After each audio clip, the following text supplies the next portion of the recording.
ये इसको बनाते हैं, ध्यानपूर्वक देखने का प्रयास करेंगे। एक व्यापारी एक वस्तु को, एक व्यापारी जो है ना, एक वस्तु को उसके अंकित मूल्य पर 17% की छूट देते हुए 498 रुपये में बेचता है। ध्यान से देखेंगे, एक व्यापारी एक वस्तु को उसके अंकित मूल्य पर 17% की छूट देते हुए 498 में बेचता है। अच्छा, ये 498 रुपये में कब बेचा है बताओ? 498 रुपये में कब बेचा है? जब 17% का छूट दिया गया। अच्छा, 17% का छूट दिया गया मतलब 83% पर बेच दिया। तो ये जो 498 है वो कितने परसेंट का वैल्यू है? 83% का, क्योंकि 17% तो इन्होंने छूट दे दिया, तो 100 में से 17 घटा तो 83%। और आपको 100% निकाल लेंगे। देखिए 83% में बेचा है, लेकिन 100% जैसे ही निकालेंगे तो ये क्या निकल जाएगा? Market price.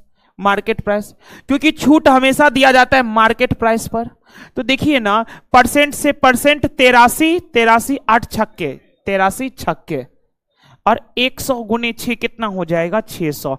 अर्थात मार्केट प्राइस कितना आ गया? 600। मार्केट प्राइस 600 आ गया। फिर क्वेश्चन कहना चाह रहा है, यदि उसने कोई छूट नहीं दी होती, अगर कोई छूट नहीं देता। अच्छा, कभी कभी ऐसा दुकानदार सब पे भी गए होंगे, ऐसे दुकानों सब पर भी गए होंगे जो आराम से बड़का बैनर चिपकाया रहता है, फिक्स्ड प्राइस, देखा जाता है फिक्स्ड प्राइस, और फिर भी कम कराइएगा तो कम कर देगा। लिखा देगा फिक्स्ड प्राइस, फिर भी कम कराइएगा तो कम कर देगा। लेकिन क्वेश्चन कहना ये चाह रहा है ना, यदि उसने कोई छूट ना दी होती, अर्थात जितना रुपया मार्केट प्राइस है ना उतना ही में बेचेगा, उतना ही में बेचेगा, तो मार्केट प्राइस ही क्या बन जाएगा इस बार? Selling price. अर्थात उन्हें 600 रुपया में क्या किया? बेच दिया। अब 600 रुपया में जब बेचा है ना, तो उसे 25% का लाभ हुआ। 25% का लाभ हुआ तो बेचा होगा 125% पर, 125% पर। अर्थात ये 600 जो है वह कितने परसेंट का वैल्यू है? 125% का वैल्यू है। तो आपको क्रेमुल चाहिए तो 100% से गुना नहीं कर देंगे। अब आप काट लीजिए, देखिए ध्यान से। 25 पंचे 125, 25 चौका 100, 5 से कट जाएगा 120 बार में, 120 चौका कितना हो जाएगा? 480। ऑप्शन कितना हो जाएगा? ए। चलिए,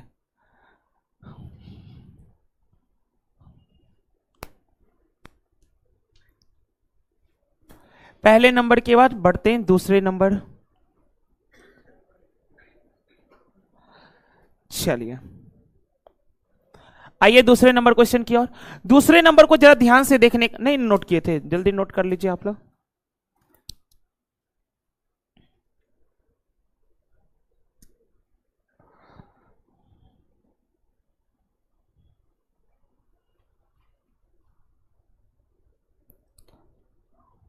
चलते हैं अब दूसरे नंबर को देखेंगे। यदि 24 सेंटीमीटर ऊंचे एक लंबवृत्तीय शंकु का आयतन कितना है? 17,600 बट्टे का 7 सेंटीमीटर क्यूब, तो इसकी त्रिज्या क्या होगी? बताइए ना, बहुत ही सिंपल प्रश्न है। शंकु का आयतन दे रखा है कितना? 17,600 बट्टे का 7। ये क्या है? तो ये शंकु का आयतन है। ये शंकु का आयतन है, तो शंकु का आयतन क्या होता है? 1/3 पाई, पाई के बदले 22/7, 1/3 पाई आर स्क्वायर। आर एक का मान तो आपको निकालना ही है, इसीलिए आर स्क्वायर इंटू का एच, एच का मान कितना है? 24। तो शंकु का आयतन है बराबर शंकु का आयतन है। अब यहां से काटने का प्रयास करते हैं, तो देखिए 22 से काट लेंगे, 22 अट्ठे 176, 22 अट्ठे 176, 7 से 7 भी कट गए, और 3 अट्ठे कितना हो गया? 24 भी कट गए। अब देखेंगे ना, 8 से 8 भी कट गए, तो ये डबल जीरो का मतलब 100 बराबर अगर आर स्क्वायर है तो आर बराबर कितना हो जाएगा? 10। अर्थात त्रिज्या कितना हो गया है? 10 सेंटीमीटर। बस आयतन को केवल आयतन के बराबर करना था यहां पर। चलते हैं दूसरे नंबर के बाद तीसरे नंबर की ओर। बहुत सारे लोग टेस्ट पेपर पे ही सॉल्यूशन कर लेते हैं, ऐसा मत करिए। टेस्ट पेपर पे सॉल्यूशन मत करिए, एक अलग कॉपी रखिए जिसमें जैसे आज टेस्ट नंबर 23 है ना, तो उसके पेज पर लिख दीजिए टेस्ट नंबर 23 और उसके नीचे सॉल्यूशन करिए जो प्रश्न आपको दिक्कत हुआ है, ताकि जब रिवीजन करने का मौका मिले ना तो आप कॉपी पहले अलग रिवीजन करिए खुद से, और जिस प्रश्न में दिक्कत हो उसको देखने का प्रयास करें। अब इस तरीके से अगर आप रिवीजन करिएगा तो सोचिएगा बाद में, पहले दिखिए जाएगा प्रोसेस, दिख जाएगा कि नहीं दिख जाएगा। जीके जीएस तो है नहीं कि भारत का राष्ट्रपति बनने के लिए कितनी उम्र, 35 उम्र, किधरों से देखिएगा तो 35 रहेगा। मैथ तो है कि प्रोसेस पता चल गया, काम ही खत्म है। तो ऐसा काम मत करिए, कॉपी पर सॉल्यूशन नोट किया करिए आप लोग। 3 वर्ष पूर्व राम और श्याम की औसत उम्र कितना है, 20 वर्ष। अब देखेंगे 3 वर्ष पूर्व राम और श्याम की औसत उम्र 20 साल है। ये 20 साल कब है, 3 वर्ष पूर्व है, 3 वर्ष पूर्व है। तो वर्तमान में अगर आना चाहेंगे तो 20 प्लस का 3 बराबर 23 होगा कि 20 प्लस 3 23 हो जाएगा। तो देखेंगे वर्तमान में कौन है, राम और श्याम। तो राम और श्याम का टोटल कितना हो जाएगा, देखिए औसत 23 है, तो 23 दूनी कितना हो जाएगा, 46। 23 दूनी हो जाएगा 46। 3 वर्ष पहले औसत 20 था, तो वर्तमान में आने के लिए 3 जोड़े, तो 20 प्लस 3 कितने हो गए, 23। और 23 दूनी कितना हो गया, 46। 2 से क्यों गुना किए, 2 से क्यों गुना किए, क्योंकि 2 व्यक्ति थे। फिर आगे देखिए, जब सैयद उनके साथ आ गया। अच्छा, सैयद जब उनके साथ आ गया तब तो 3 आदमी ना हो गया, राम श्याम और सैयद। राम है, श्याम है और फिर सैयद भी आ गया, ये भी ऐसे ही आ गया, ठीक है। सैयद आ गया तो अब औसत उम्र कितना हो गया, 25। तो टोटल कितना हो जाएगा, 25 गुने 3 कितना हो जाएगा, 75। तो आपसे पूछा सैयद की वर्तमान उम्र, तो सैयद की वर्तमान उम्र आप नहीं निकाल सकते हैं, बताइए।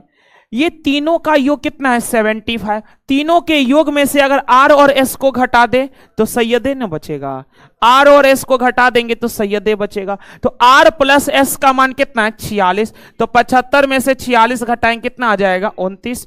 Option D. चलिए तीसरे नंबर के बाद चौथे नंबर की ओर।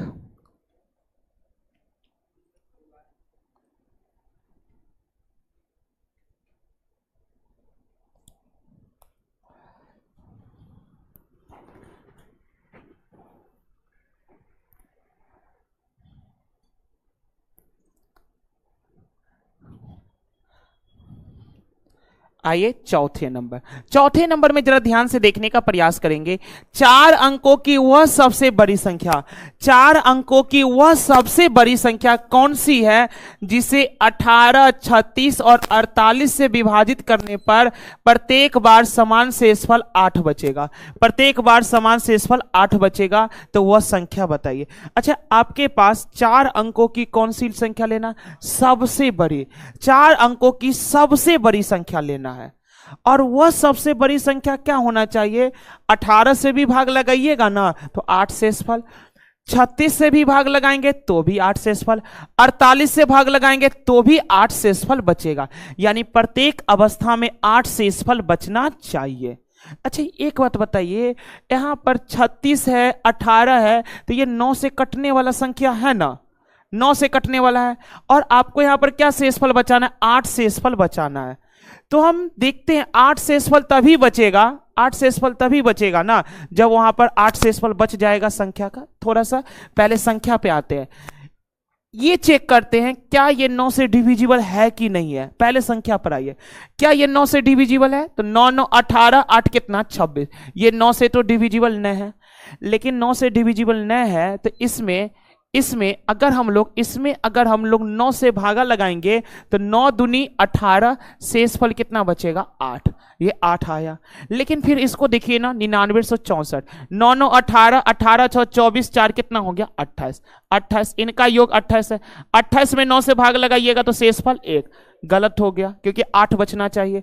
यहां देखिए 9 9 18, 18 4 22, 22 6 28, 28 में 9 से भाग लगा, 9 3 27, शेषफल 1, 9 9 18, 8 26, 26 4 30, 30 से होगा, हाँ 30 से होगा, 30/9, तो 9 3 27, शेषफल कितना बचा 3। अब हम आपको अच्छे समझाते हैं। दी गई संख्या का सबका शेषफल निकाल लिए, 9 से भाग लगाने पर शेषफल, 9 से भाग लगाने पर शेषफल पता चल गया कितना है। तो ये जो संख्या 18, 36 और 48 है, 48 को छोड़ दीजिए, 18 और 36 9 से कटने वाला संख्या, 9 से कटने वाली संख्या, तब शेषफल 8 बचना चाहिए। तो ये रूल कौन फॉलो किया? ऑप्शन ए फॉलो किया, अर्थात ऑप्शन ए ही क्या है? इसका सही जवाब है। स्टैंडर्ड तरीकों से हम लोग इसको सोच करके बना लिए। क्या हुआ? दो कर आता था, बहुत सारा तरीका है। और डिविजिबिलिटी रूल देखते हैं, इसमें 6 भी है, 3 भी है, अनेकों है। लेकिन ये सुनिए ना, जब कभी इस टाइप का क्वेश्चन आता है ना, आप देखेंगे पहले भी आया था, वो क्वेश्चन दिया ही जाता है बाय ऑप्शन से बनाने के लिए। मैक्सिमम केस में बाय ऑप्शन से ही बनाने के लिए दिया ही जाता है। चलिए इधर आइए ध्यान से। 8,000 रुपए की धनराशि के लिए, 8,000 रुपए की धनराशि के लिए अर्धवार्षिक रूप से कैसे संयोजित करना है? अर्धवार्षिक रूप से चक्रवृद्धि होने वाली 10% वार्षिक ब्याज दर पर 1.5 वर्ष का चक्रवृद्धि ब्याज कितना होगा? अच्छा ये बताइए, सबसे पहले 8,000 रुपया का धनराशि है, आपको गणना कैसे करना है? अर्धवार्षिक आधार पर, 6 महीनों के आधार पर, और ब्याज दर कितना परसेंट है? 10%। ब्याज दर है 10% वार्षिक, और समय कितना है? 1.1/2 वर्ष। 1.1/2 वर्ष। अच्छा 1.1/2 वर्ष को 1.5 वर्ष नहीं बोल सकते हैं? 1.5 वर्ष, और 1.5 वर्ष बराबर 18 महीना नहीं बोल सकते हैं आप? 1.5 वर्ष बराबर 18 महीना, क्योंकि 1 साल बराबर 12 महीना, तो फिर आधा साल बराबर 6 महीना, तो 12 + 6 कितना हो जाएगा? 18 महीना। अर्थात 18 महीना का चक्रवृद्धि ब्याज निकालना है। और ब्याज की गणना कैसे करना है? अर्धवार्षिक आधार पर। तो जो रेट है वो 10% वार्षिक है। वार्षिक रेट अगर 10% है तो अर्धवार्षिक नहीं हो जाएगा, 5%। 5% हो जाएगा, और 5% का फ्रैक्शन वैल्यू 1/20। 1/20 तो फटाफट कर लीजिए ना। 20 रुपए की धनराशि पर 1 रुपए का ब्याज मिला, 21 हो गया। पहला 6 महीना के लिए हो गया। पहला 6 महीना में क्या हुआ? 20 से 21 हुआ। फिर अगला 6 महीना तो 20 से 21 होगा। 6 और 6 कितना? 12 महीना हो गया। लेकिन गणना करना 18 महीना, एक बार और करना पड़ेगा। 20 से 1 कितना हो गया? 21। अब हो गया ना 18 महीना। 6 महीना 6 महीना 6 महीना 18 महीने हो गए। तो देखो ना, 20 का क्यूब कितना हो जाएगा? 8,000, और 21 का क्यूब, 21 का क्यूब कितना हो जाएगा? 9261। 21 का क्यूब कितना हो जाएगा? 9261। अब बताइए ना, मूलधन आपके पास भी कितना था? 8,000 था, और क्वेश्चन में भी क्या आ गया? 8,000। क्वेश्चन में दिया भी था 8,000, और हम लोगों के प्रोसेस में भी कितना आ गया? 8,000। इधर वाला कहलाता है मूलधन, और इधर वाला क्या कहलाता है? मिश्रधन। मिश्रधन, और आप सभी लोग जानते भी होंगे कि मिश्रधन में से मूलधन को घटा लेंगे तो ब्याज कहलाएगा। तो 9261 में से 8,000 घटा लेंगे तो कितना आ जाएगा? 1261, जो कि ऑप्शन ए है। ऑप्शन ए है। चलिए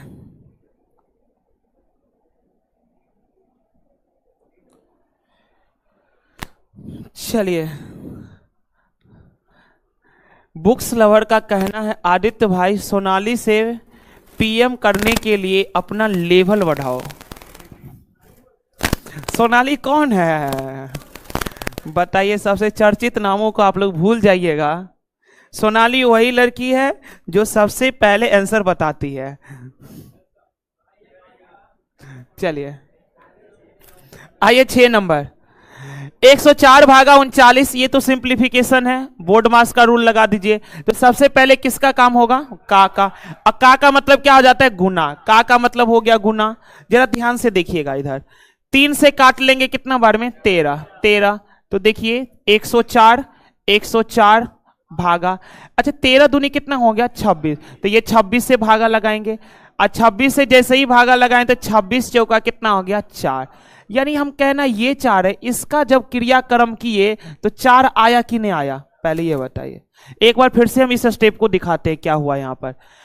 का मतलब गुना, 3 से 13 बार में 13 दूनी कितना हो गया? 26। 13 दूनी 26, अर्थात यहां पर कितना है? 26। 26 104 में अगर 26 से भागा लगाएंगे तो 26 चौका 104, अर्थात ये पूरा कट कुट करके कितना आ गया? 4।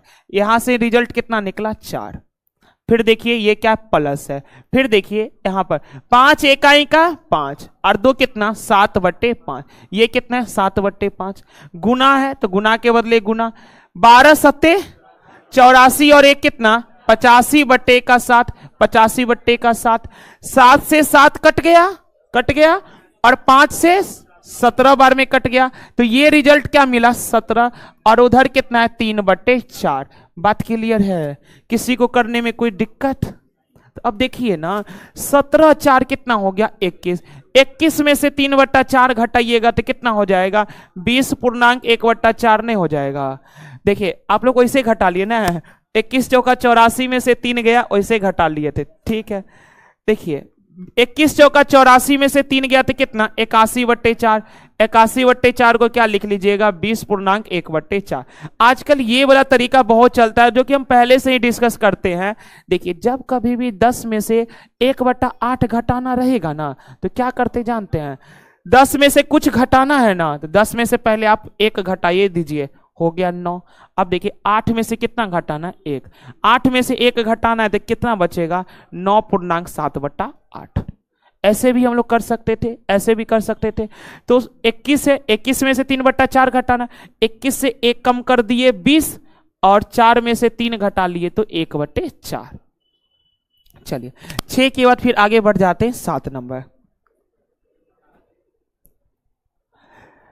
एक आदमी ने 50 रुपए प्रति, ये बना आप लोगों से, बहुत ही इजी है, बस कि लास्ट में जाते जाते ना आपको थोड़ा भागा ज्यादा करना पड़ जाएगा। चलिए किसी आदमी ने 50 रुपए प्रति लीटर के मूल्य पर 30 लीटर दूध खरीदा है। अच्छा दूध खरीदा है, कितना लीटर खरीदा है 30 लीटर दूध खरीदा है, वो भी कितने के रेट से 50 के रेट से खरीदा है। 50 के रेट से 30 लीटर खरीदा है तो टोटल कितना हो जाएगा 50 या 1500 नहीं हो जाएगा, 50 गुने 30 बराबर 1500, अर्थात 1500 रुपए का दूध खरीद लिया इन्होंने। फिर क्या किया, दूध मथने के लिए 15 रुपया खर्च करने के बाद सबसे पहले 50 रुपए प्रति लीटर के हिसाब से 30 लीटर दूध खरीदा, तो 50 गुने 30 कितना हो गया 1500। फिर देखेंगे 15 रुपया और खर्च कर दिया दूध मथने पर, तो टोटल खर्चा कितना हो गया 1515 रुपया, टोटल खर्चा हो गया 1515 रुपया। अब देखिए इन्होंने क्या किया, उसे 4 किग्रा क्रीम और 30 लीटर टोंड दूध मिला। अच्छा इन्होंने 30 लीटर दूध खरीदा था ना, दूध खरीदा था 30 लीटर, उस दूध को क्या किया इन्होंने मथ दिया। मथने के बाद उसे क्या मिला, तो 4 केजी क्रीम मिला और 30 लीटर टोंड दूध मिला। 4 केजी क्रीम मिला, 4 केजी क्रीम मिला और 30 लीटर टोंड दूध मिला है। अब ध्यान से देखेंगे, यदि उसने 300 रुपए प्रति किग्रा के मूल्य से क्रीम और 40 रुपए प्रति लीटर के मूल्य पर टोंड दूध बेचा, क्रीम को कैसे बेचा है, 300 रुपए, क्रीम को कैसे बेचा है 300 रुपए और फिर टोंड दूध को कैसे बेचा 40 रुपए, टोंड दूध को बेचा 40 रुपए। देखिए प्रारंभ में जब उन्होंने दूध को मथा तो उसे क्या मिला 4 केजी क्रीम और 30 केजी टोंड दूध मिला, तो उन्होंने क्रीम को बेचा है 300 रुपए के हिसाब से और टोंड दूध को बेचा है 40 रुपए के हिसाब से, तो टोटल इतना रुपया आया होगा। तो देखिए ना कितना रुपया आया, 3 चौका 1200 और 30 गुने 40 कितना 1200, तो 1200 प्लस 1200 कितना 2400, तो उसे बेचने से कितना मिला 2400। तो आप ही बताइए ना, उसके लिए कॉस्ट प्राइस तो 1515 है लेकिन बेचने से कितना मिल गया 2400 रुपया मिला है। तो बताइए 15 8 23 अर्थात 885 रुपए का लाभ हुआ, 885 रुपए का लाभ हुआ है। तो आप प्रतिशत नहीं बता सकते हो, देखो ये 885 रुपए का लाभ कितने पर हुआ है 1515 पर हुआ है, तो परसेंट में निकालने के लिए 100 से गुना कर देंगे। अब आप जरा देखने का प्रयास करने का यहां से बताइए, काट लेते हैं। सबसे पहले तो 3 से कटेगा, 5 से कटेगा, 5 तिया 15, 5 तिया 15, 5 से कट गया 20 बार में, फिर से नहीं 5 तिया 15, 3 ना आ जाएगा 3, कोई बात नहीं, अब यहाँ 3 से काट लेते हैं। 3 से जैसे ही काटे तो 101 हो गया, 3 से जैसे ही काटे तो 29 तिया 87, 29 तिया 87, 295। अब तो कुछ कटने वाला है नहीं, तो 295, 29 दूनी 58, 1 59, 59 अर्थात 5900 बट्टे का 101। अब बताइए एक बात ध्यान से देखिएगा ना, ये 5900 में अगर 101 से भागा लगाएंगे, आपको नहीं लग रहा है 101 को 100 मान लेते हैं, 101 को अगर 100 मान लेंगे तब तो पूरा आएगा 59, पूरा आएगा 59, लेकिन यहाँ 100 नहीं है बल्कि कितना 101 है, 101 है तो ये 59 से थोड़ा कम आएगा, 59 से थोड़ा कम आएगा, और 59 से थोड़ा कम कितना हो जाएगा, अच्छा 59 से थोड़ा कम में बात नहीं बनने वाला है, तो 2 को ऑप्शन दे दिया है, बनाना पड़ेगा। कितना आया, डी आया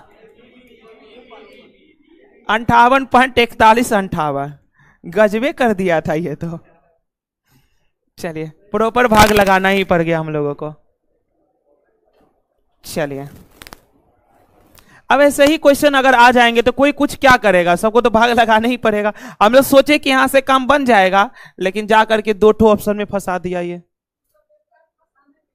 हाँ बिल्कुल, फंसाने के लिए देता है लेकिन फंसने का नहीं है। हाँ कभी कभी वैसे ही डालते रहते हैं ना। चलिए 7 के बाद 8 नंबर कौन आई है,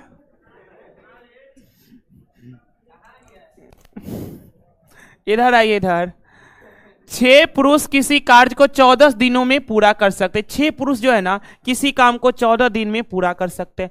उन्होंने काम शुरू किया और 5 दिनों के बाद 3 पुरुष कार्य छोड़कर चले गए। अच्छा 3 पुरुष कार्य छोड़कर कब गए हैं, 5 दिन बाद गए हैं ना, तो 5 दिन तक तो काम हो गए होंगे, 5 दिन तक तो काम हो गए होंगे।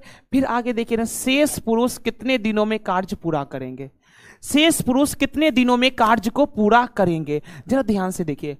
6 पुरुष किसी कार्य को 14 दिन में पूरा कर सकते, 6 पुरुष किसी कार्य को 14 दिन में पूरा कर सकते हैं, तो टोटल वर्क यहां से नहीं निकाल लेंगे। 6 पुरुष 14 दिन, तो 14 छक्के कितना हो गया 84, 84 वर्क हो गया। फिर ध्यान से देखेंगे 5 दिन के बाद, तो 5 दिन तक तो काम कर लिया ना होगा, अर्थात 6 का 6 पुरुष 5 दिन काम कर लिया। तो 6 पुरुष अगर 5 दिन काम किए हैं तो देखिए ना 5 दिन का काम, 5 दिन का काम, 5 दिन का काम, 5 दिन का काम। अब 5 दिन का काम 6 का 6 पुरुष करेगा, तो 6 पंचे कितना 30, 30 काम तो हो गया। तो बताइए 84 में से 30 काम अगर हो गया तो बच कितना गया 54 काम, 54 काम, यही शेष काम बच गया है।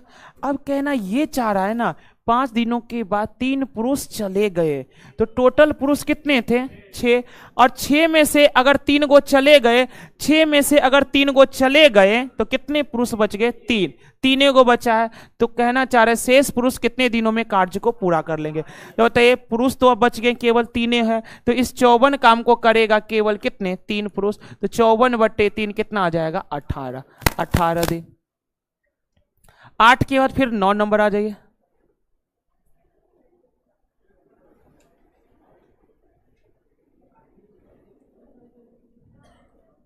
चलते नेक्स्ट क्वेश्चन, 8 के बाद 9 नंबर।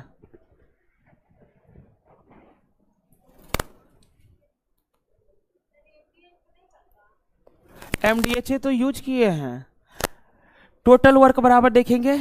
एमडीएचए का तो कॉन्सेप्ट है, यहां पर पूरा डाटा है ही नहीं, M1 D1 H1 वर्क 1 चारों डाटा थोड़े ना है, 2 ही डाटा अननोन था।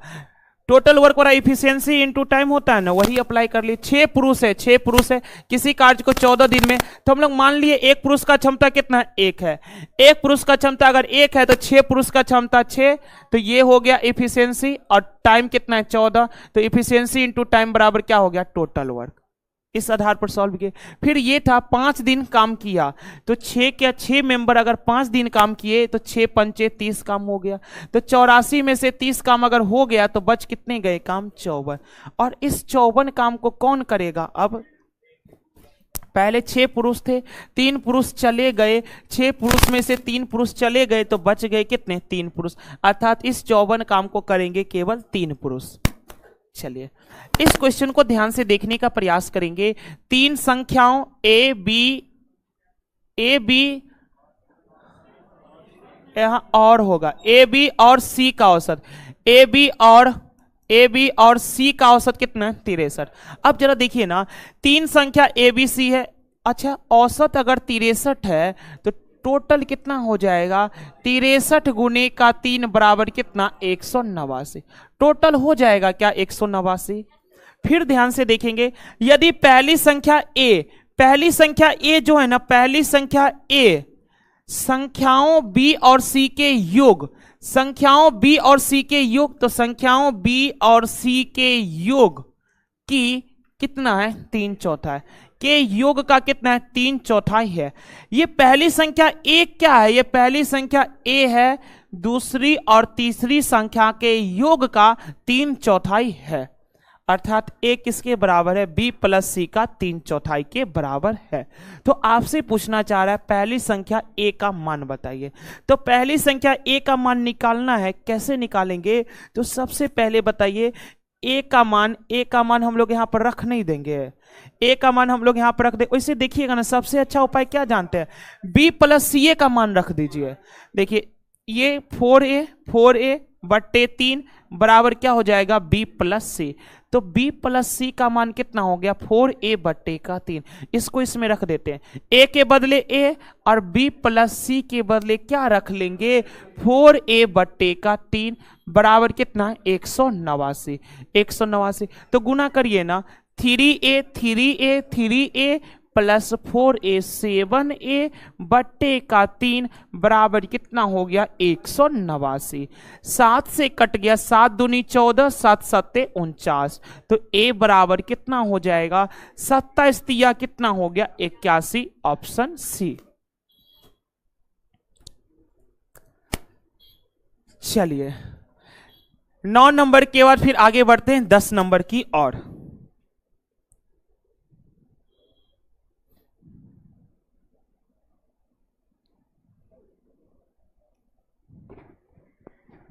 आदित्य कुमार का कहना हम पूरा क्वेश्चन भी नहीं पढ़ते हैं, तुम लोग आंसर दे देते हो यार। अरे जो लोग आंसर देते हैं ना वो लोग पीडीएफ में पहले से ही क्वेश्चन बना लेते हैं, ठीक है ना। इसके लिए ज़्यादा शौक होने की आवश्यकता नहीं है, पीडीएफ पहले अपलोड करा दिया जाता है ना, तो वो लोग पहले से बना लेते हैं, ठीक है। इसके लिए ज़्यादा आश्चर्यचकित नहीं होना है, वो लोग पहले से ही बना लेते हैं। चलिए लगभग 7 बजे के अप्रोक्स में पीडीएफ डाल दिया जाता है, इसीलिए वो लोग पहले बना लेते हैं।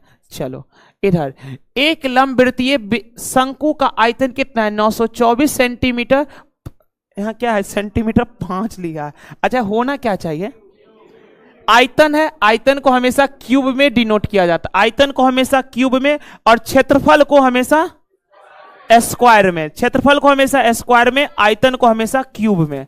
चलिए और इसकी ऊंचाई कितना 18 सेंटीमीटर। तो शंकु के आधार का परिमाप ज्ञात करिए। ध्यान से देखिए, शंकु का आयतन 924 है, ये 924 क्या है शंकु का आयतन है, तो शंकु का आयतन होता है 1/3 पाई, पाई के बदले रख दिए 22/7, तो 1/3 पाई r स्क्वायर h कितना दे रखा है 18, तो शंकु का आयतन है बराबर शंकु का आयतन है। अब जरा ध्यान से देखने का प्रयास किया, 22 से काट लेते हैं ना, 22 चौका 88, अब 22 दूनी 44, 3 छक्के 18, 6 सत्ते 42, 6 सत्ते 42, तो 7 गुने 7 हो गया 49, तो 49 बराबर हो गया r स्क्वायर, r स्क्वायर बराबर 49 है, तो r बराबर कितना हो जाएगा 7, अर्थात त्रिज्या निकल गया 7। तो आपसे पूछा शंकु के आधार का परिमाप। अच्छा शंकु का आधार क्या होता है बताइए, तो शंकु का आधार होता है वृत्त, शंकु का आधार होता है वृत्त। देखिए शंकु का ये आधार है, और ये जो शेप होता है ना, ये शेप होता है एक सर्कुलर। अगर कहीं पर भी कोई कंफ्यूजन होगा ना, तो अभी होली आने वाला है, होली के टोपी को ध्यानपूर्वक देख लीजिएगा, ठीक है ना। हर कहीं पर भी कंफ्यूजन होगा, सर ये सर्कल नहीं दिख रहा है, तो होली वाला 3D आकृति है, आपको दिख नहीं रहा है, ठीक है। होली वाला टोपी हुआ, बर्थडे वाला टोपी सब हो जाता है। चलिए, तो शंकु का आधार क्या होता है? एक प्रकार का सर्कल होता है। तो उसका परिमाप पूछा, इसका परिमाप मतलब वृत्त का परिमाप। तो वृत्त का परिमाप क्या होता है? 2 पाई। पाई का मतलब हो जाता है 22/7 और त्रिज्या का मान कितना है? 7। तो 7 से 7 कट गया, 22 दूनी कितना हो गया? 44। ऑप्शन क्या हो गया? सी। चलिए 10 के बाद आगे बढ़ जाते 11।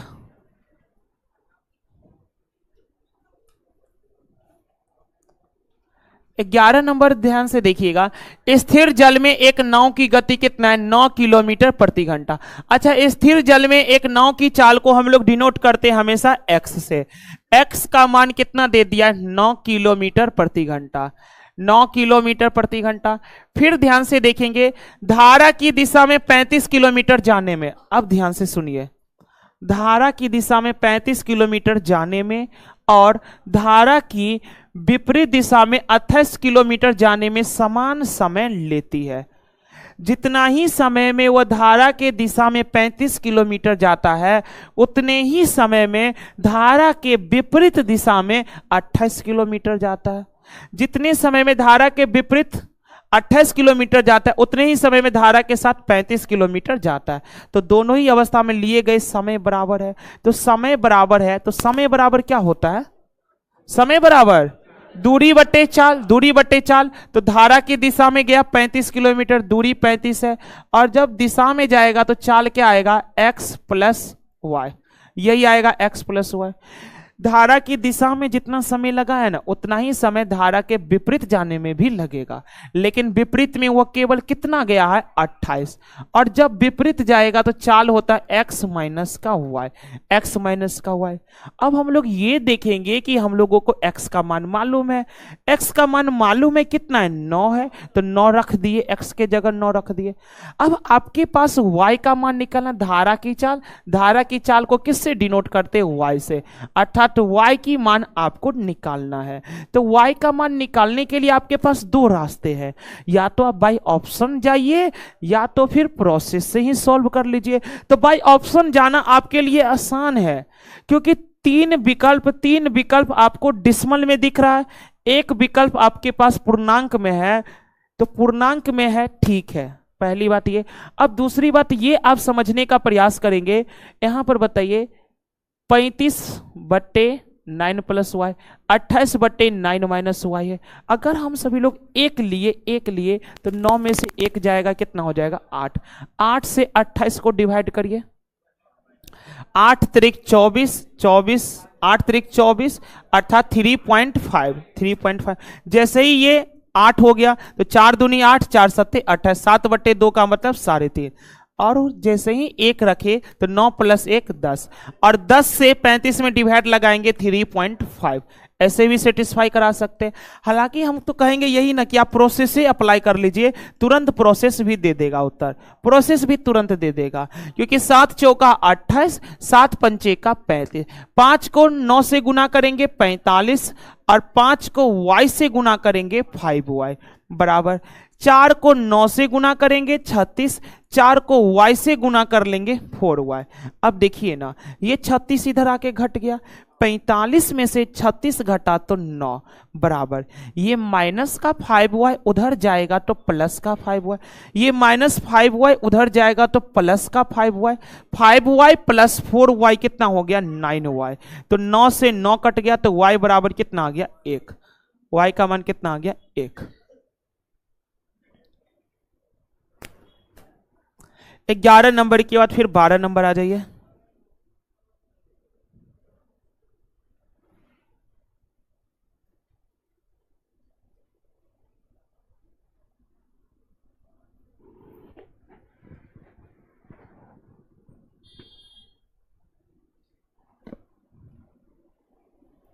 आ जाइए 12 नंबर, चले 12 नंबर।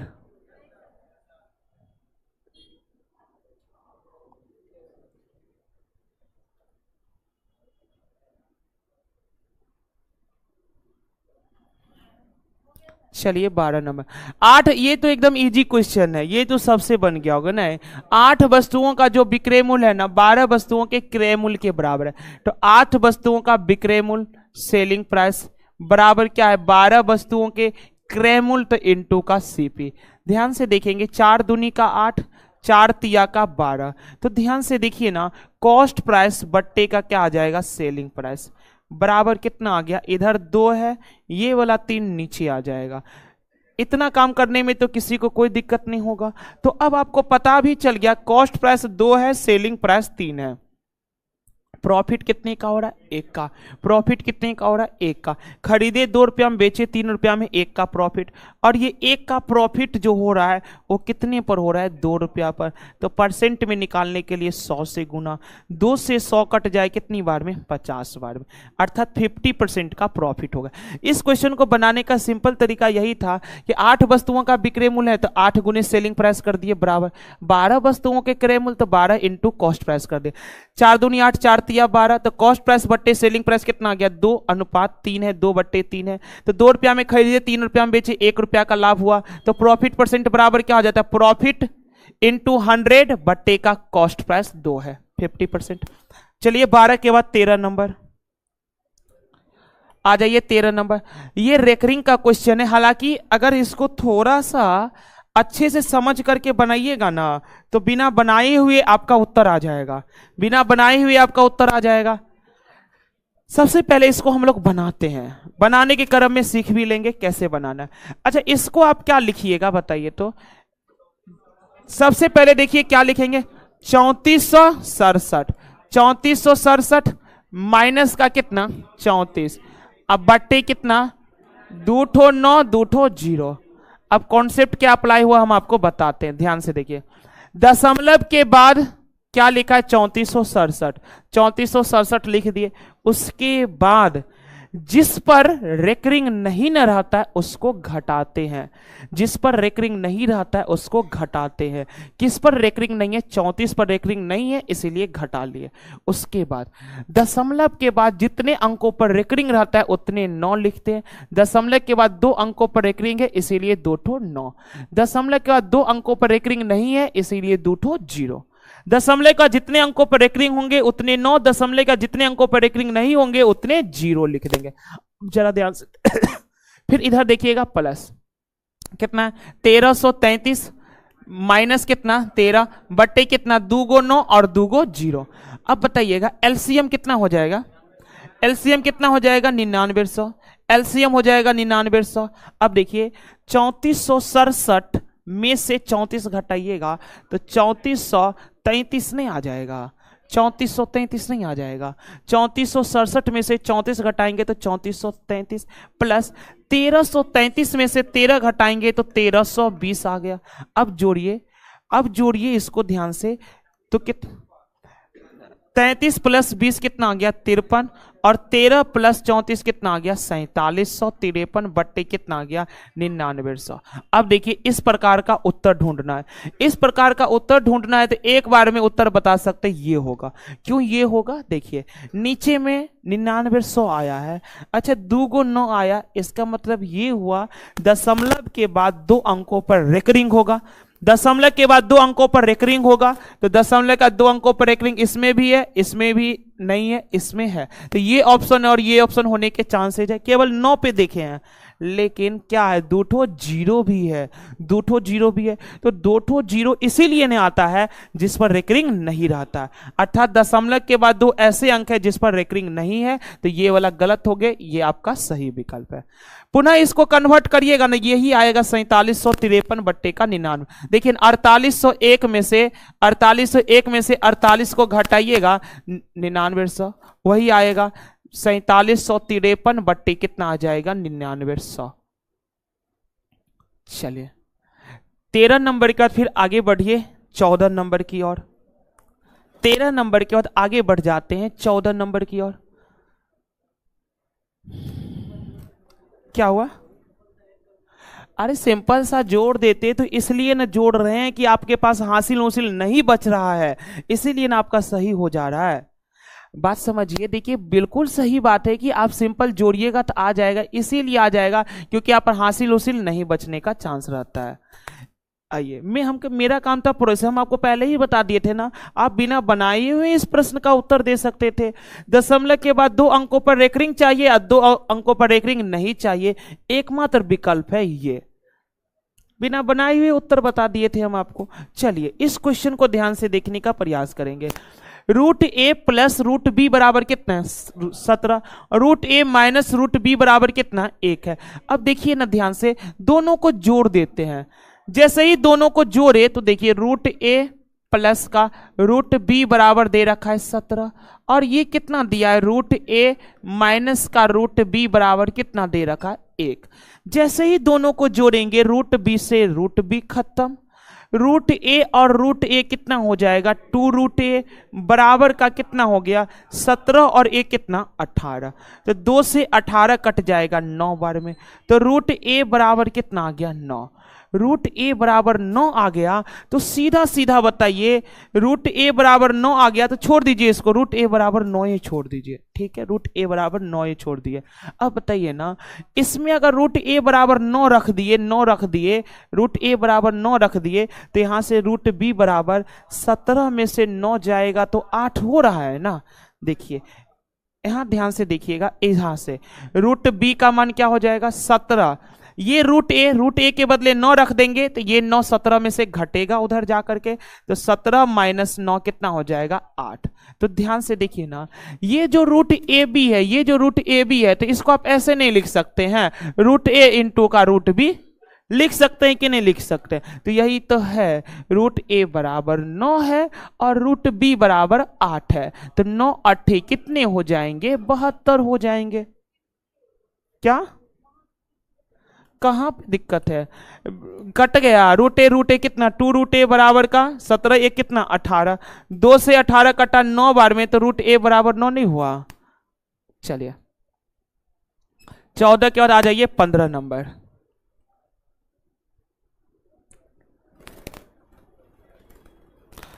चले 15, आइए 15 नंबर, ये रहा आपके पास 15 नंबर। जीपी के बारे में जानते होइएगा, बताइए। हाँ, जीपी मतलब ज्योमेट्रिक प्रोग्रेस है, एपी मतलब अर्थमेटिक प्रोग्रेस है। देखिए x माइनस 2x और x प्लस 3, यहां पर 3 गो टर्म है कि नहीं है? 3 गो टर्म है। तो जब कभी भी 3 गो टर्म दिया रहेगा ना, तो आप ये जानते होंगे कि जीपी का सार्व अनुपात क्या होता है? हमेशा समान होता है। जिस प्रकार एपी का सार्व अंतर हमेशा समान होता है, उसी प्रकार जीपी का सार्व अनुपात हमेशा समान होता है। और सार्व अनुपात निकालते कैसे है? सेकेंड टर्म में पहले टर्म से भाग लगाते हैं, उसी प्रकार थर्ड टर्म में दूसरे टर्म से भाग लगाते हैं। तो देखिए ना, सेकेंड टर्म है x, तो x में भाग लगाएंगे फर्स्ट टर्म से। फर्स्ट टर्म कितना है? x माइनस का 2 बराबर, यहां से जो सार्व अनुपात आएगा ना, वही अनुपात इधर भी आएगा। थर्ड टर्म कितना है? x plus 3। थर्ड टर्म में सेकेंड टर्म से भाग लगाएंगे। अब आप जरा ध्यान से देखने का प्रयास करिए, x को x से गुना करेंगे तो x स्क्वायर बराबर, x को x से गुना कर लिए x स्क्वायर, माइनस 2 को x से गुना किए माइनस का 2x, 3 को x से गुना किए प्लस का 3x, और 3 दूनी कितना हो गया? 6। x स्क्वायर से x स्क्वायर कट गया। अब ध्यान से देखेंगे ना, माइनस 2x और 3x है, तो 3x में से 2x घट गया तो x बचा, और ये जो माइनस 6 है इधर आ जाएगा, कितना हो जाएगा? प्लस का 6। तो x का मान कितना हो जाएगा? 6। x का मान हो जाएगा 6। चलिए फिर आप सभी लोग नेक्स्ट क्वेश्चन का उत्तर बताइए जल्दी से।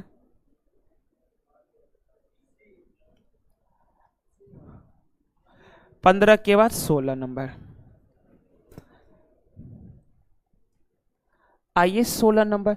एक ही आधार ऊंचाई, एक ही आधार और ऊंचाई, यानी एक ही आधार है और एक ही ऊंचाई वाले बेलन है, शंकु है और अर्धगोला के आयतनों का अनुपात क्या हो? देखिए 3 गो शेप है। पहला शेप है बेलन का, तो बेलन का शेप ये रहा, बेलन का शेप ये रहा, बेलन का शेप ये रहा। और शंकु है, तो शंकु का शेप आपके पास ये रहा, शंकु का शेप, और एगो क्या है, अर्धगोला है, तो अर्धगोला का शेप आपका ये रहा। तीनों का त्रिज्या और ऊंचाई बराबर है। तीनों का त्रिज्या और ऊंचाई बराबर है, तो सबसे पहले इसको पकड़ते हैं, थोड़ा ध्यान से देखिए। ये है इसका त्रिज्या, ये है इसका त्रिज्या, ये है इसका त्रिज्या, तीनों का त्रिज्या आपस में बराबर है। तीनों का त्रिज्या आपस में बराबर है, और तीनों का ऊंचाई भी आपस में बराबर है। तीनों का ऊंचाई भी, हम लोग ऊंचाई देखेंगे अर्धगोला को। आप लोग जानते होंगे जो अर्धगोला का त्रिज्या होता है ना, वही अर्धगोला का ऊंचाई भी होता है। जो अर्धगोला का त्रिज्या होता है वही अर्धगोला का ऊंचाई भी होता है। अगर अर्धगोला का ऊंचाई r हो गया तो शंकु का भी ऊंचाई r होगा। अब बेलन का भी ऊंचाई r होगा, बेलन का भी ऊंचाई r ही होगा। बात क्लियर हो गया? तो बस आयतन का अनुपात निकाल दीजिए ना। बताइए बेलन का आयतन क्या हो जाएगा, पाई r स्क्वायर h। h का भी तो मान r है, तो बेलन का आयतन अनुपात का शंकु का आयतन, शंकु का आयतन 1/3 पाई r स्क्वायर और h का भी तो मान r है अनुपात का। अर्धगोला का आयतन 2/3 पाई r क्यूब, r का मान r है तो r क्यूब हो गया। अब आप जरा ध्यान से देखने का प्रयास करेंगे, पाई पाई पाई कट गया। देखिए ना, r गुण r स्क्वायर को r से गुना करेंगे तो r क्यूब यहां भी है, r स्क्वायर को r से गुना करेंगे r क्यूब यहां भी है, और r क्यूब यहां भी है, तो r क्यूब से r क्यूब और r क्यूब कट गए। बात क्लियर? यहां पर क्या बचेगा, 1/1/3 अनुपात कितना, 2/3। तो बताइए नीचे में 3 है, ये 3 1 से गुना हो जाएगा, तो 3 इकाई का कितना, 3 अनुपात 1 अनुपात कितना, 2। तो 3 अनुपात 1 अनुपात का 2 आ जाएगा, 3 अनुपात 1 अनुपात कितना, 2। 3 अनुपात 1 अनुपात का 2। चलिए 16 के बाद फिर 17 बनाइए आप लोग।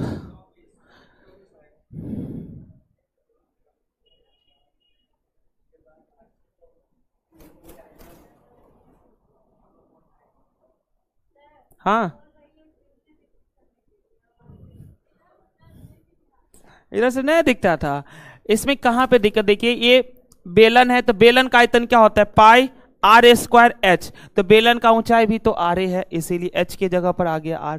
शंकु का आयतन होता है 1/3 पाई r स्क्वायर h। h भी तो r है, इसीलिए h की जगह पर भी r आ गया।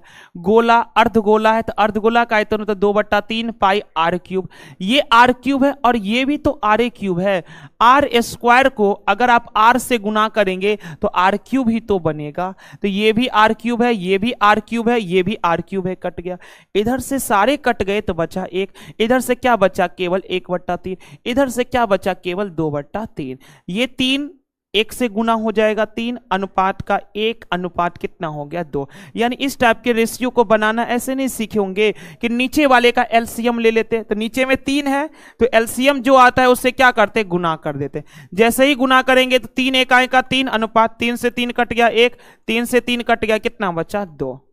चलिए नेक्स्ट क्वेश्चन की ओर आ जाते हैं। ये तो काफी इजी प्रश्न है, अभी जो बताए ना वही आ गया। अभी जो बताएं कि रेशियो ऐसे कन्वर्ट करेंगे वही चीज यहां पर आ गया। बताइए इसको सिंपल रेशियो में बदलने के लिए सबसे पहले हम लोगों को इनका एलसीएम लेना पड़ेगा। तो 1/3 अनुपात 1/4 अनुपात 1/5। तो इसका जैसे ही रेशियो लिए तो बताइए ना, 3 4 5 कैल्शियम, 3 4 5 कैल्शियम 60 आ गया। 60 से क्या करेंगे, सभी टर्म में गुना। 60 से सभी टर्म में जैसे ही गुना कर दिए तो 3 से कट जाएगा 20 बार में अनुपात, 4 से कट जाएगा 15 बार में अनुपात, 5 से कट जाएगा 12 बार में। अब देखेंगे तथा इसका परिमाप कितना है, 94 सेंटी। परिमाप 94 है, लेकिन परिमाप देखिए ना, अच्छा त्रिभुज का परिमाप क्या होता है, तीनों भुजाओं का योग, तीनों भुजाओं का योग। तो 20 प्लस 15 35, 35 प्लस 12 47। भुजाओं का योग 47 है, लेकिन है कितना 94। तो 47 का वैल्यू 94 है, तो एक का वैल्यू कितना हो जाएगा 47 दूनी 94। एक रेशियो का मान 2 है। तो त्रिभुज की सबसे छोटी भुजा, और त्रिभुज की सबसे छोटी भुजा कौन है 12 है। तो एक रेशियो का मान 2 है, तो फिर 12 रेशियो का मान कितना हो जाएगा 12 दूनी कितने हो जाएंगे 24। 17 के बाद फिर आप सभी लोग 18 बनाइए।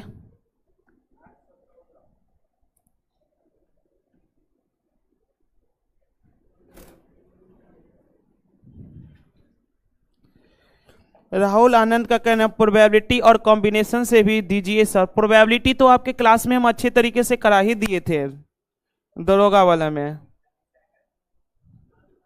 परमुटेशन का कल भी एक क्वेश्चन आया था, इससे पहले भी आया था, 2-3 क्वेश्चन बैच में भी कराए थे। चलिए 17 के बाद फिर आगे बढ़ जाते 18 नंबर। इतने कम समय में जो भी बेहतर था हम आपको कर दिए। आइए 18 नंबर, किसी कमरे के 15 मीटर 17 सेंटीमीटर और 9 मीटर 2 सेंटीमीटर चौड़े फर्श पर लगाए जा सकने वाले वर्गाकार टाइलों की न्यूनतम संख्या कितनी है। तो सबसे पहले देखिए, इसी कमरा में अगर टाइल्स बिछाना है, इसी कमरा में अगर टाइल्स बिछाना है, तो सबसे पहले हम लोगों को कौन से शेप का टाइल्स लगाना है, अर्थात कितने सेंटीमीटर का टाइल्स लगाना है, पहले तो ये जानकारी होना चाहिए। और टाइल्स जो है देखिए ना, चौड़े फर्श पर लगाए जा सकने वाले वर्गाकार टाइल्स की न्यूनतम संख्या। जो हम लोगों को टाइल्स लगाना है ना इस कमरा में, वह वर्गाकार टाइल्स होना चाहिए, वर्गाकार टाइल्स होना चाहिए। तो टाइल्स लगाने के लिए सबसे पहले ये जरूरत है ना, कौन से शेप का टाइल्स लगाए। 10 सेंटीमीटर वाला लगाइएगा कि 15 की 20 की 1 मीटर वाला लगाइएगा, तो वो तो आप पे डिपेंड करेगा कितने आकार का आप लगाइएगा टाइल्स। तो यही आकार निकालने के लिए ना आपको इसका और इसका क्या लेना पड़ेगा, HCF। क्योंकि हम लोगों को क्या चाहिए, किसी कमरे के 15 मीटर 17 सेंटीमीटर और 9 मीटर 2 सेंटीमीटर चौड़े फर्श पर लगाए जा सकने वाले वर्गाकार टाइलों की न्यूनतम संख्या। अच्छा, न्यूनतम संख्या तभी ना आएगा जब हम बड़ा बड़ा टाइल्स इसमें लगाएं। न्यूनतम संख्या तभी ना आएगा जब हम इस कमरा में बड़का से बड़का टाइल्स लगाएं, और बड़े से बड़े टाइल्स लगाने का मतलब हो जाता है इसका HCF। बड़ा से बड़ा का मतलब ही हो जाता है HCF। तो निकालिए ना, 15 मीटर 17 सेंटीमीटर को हम सीधा सीधा सेंटीमीटर में ही कन्वर्ट कर लेते। तो 1 मीटर बराबर तो 100 सेंटीमीटर, तो 15 मीटर बराबर 1500 और प्लस 17 कितना हो जाएगा 1517 सेंटीमीटर। और इधर 9 मीटर 2 सेंटीमीटर, तो 1 मीटर बराबर 100 सेंटीमीटर, तो 9 मीटर बराबर 900 प्लस 2 कितना 902 सेंटीमीटर। तो फिलहाल बताइए इनका HCF निकालना है। तो आप सभी लोग जानते होंगे HCF निकालने के लिए सबसे बेस्ट तरीका हो जाता है आप उनका अंतर लीजिए। तो देखिए ना, 1517 और 902 का जब अंतर निकालेंगे तो अंतर कितना आ रहा है यहाँ पर 615। अब HCF या तो डायरेक्ट अंतर होता है या फिर अंतर का फैक्टर होता है। तो 615 तो कोनों एंगल से लग रहा है कि इसका HCF होगा, और HCF हमेशा संख्या को काटता है। HCF हमेशा संख्या को काटता है। 615 तो 902 को काटेगा, 9 तो 1517 को काटेगा, तो 615 तो HCF होगा नहीं, तो इसका फैक्टर। अब 615 का फैक्टर करने जाइएगा ना, तो सबसे पहले बताइए ना क्या करिएगा। अब इसको 15 से ये कट रहा है, 15 से कट रहा है कि नहीं कट रहा है, इसका फैक्टर 15 से करेंगे तो 15 इंटू कितना हो जाएगा 41, 15 इंटू 41, 615 को लिख सकते 15 इंटू 41। तो बताइए 41, 15 और 41 में तो बड़ा 41 ना है, क्योंकि आपको बड़ा से बड़ा चाहिए। तो एक बार देखिए ना, 41 से कटता है ये क्या, तो 41 दूनी 82, 90 में से 82 गया तो फिर से 8 पर 2 उठ रहा 82, यानी ये तो कट गया।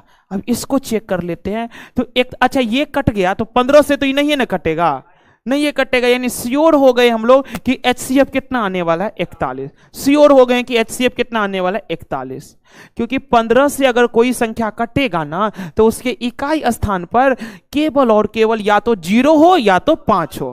जीरो और 5 के अलावा कुछ नहीं। तो यहां पर भी इकाई स्थान पर 7 है, यहां पर भी इकाई स्थान पर 2 है, तो नहीं कटने वाला है 15 से। कंफर्म हो गया कि 41 से ही कटेगा। एगो को चेक भी कर लिए थे, ये भी कटेगा ही कटेगा। तो हम लोगों को बड़े से बड़े आकार के टाइल्स की लंबाई कितना है, 41 सेंटीमीटर। टाइल्स का शेप मालूम हो गया, 41 सेंटीमीटर का टाइल्स लगाना है। तो आपको न्यूनतम संख्या टाइल्स की चाहिए। तो टाइल्स की संख्या बताइए, टाइल्स की संख्या आप कैसे निकालेंगे बताइए? ऐसे नहीं बोलिए लंबाई गुने चौड़ाई, ऐसे बोलिए। टाइल्स की संख्या बराबर होगा कमरे का क्षेत्रफल बट्टे एक टाइल्स का क्षेत्रफल।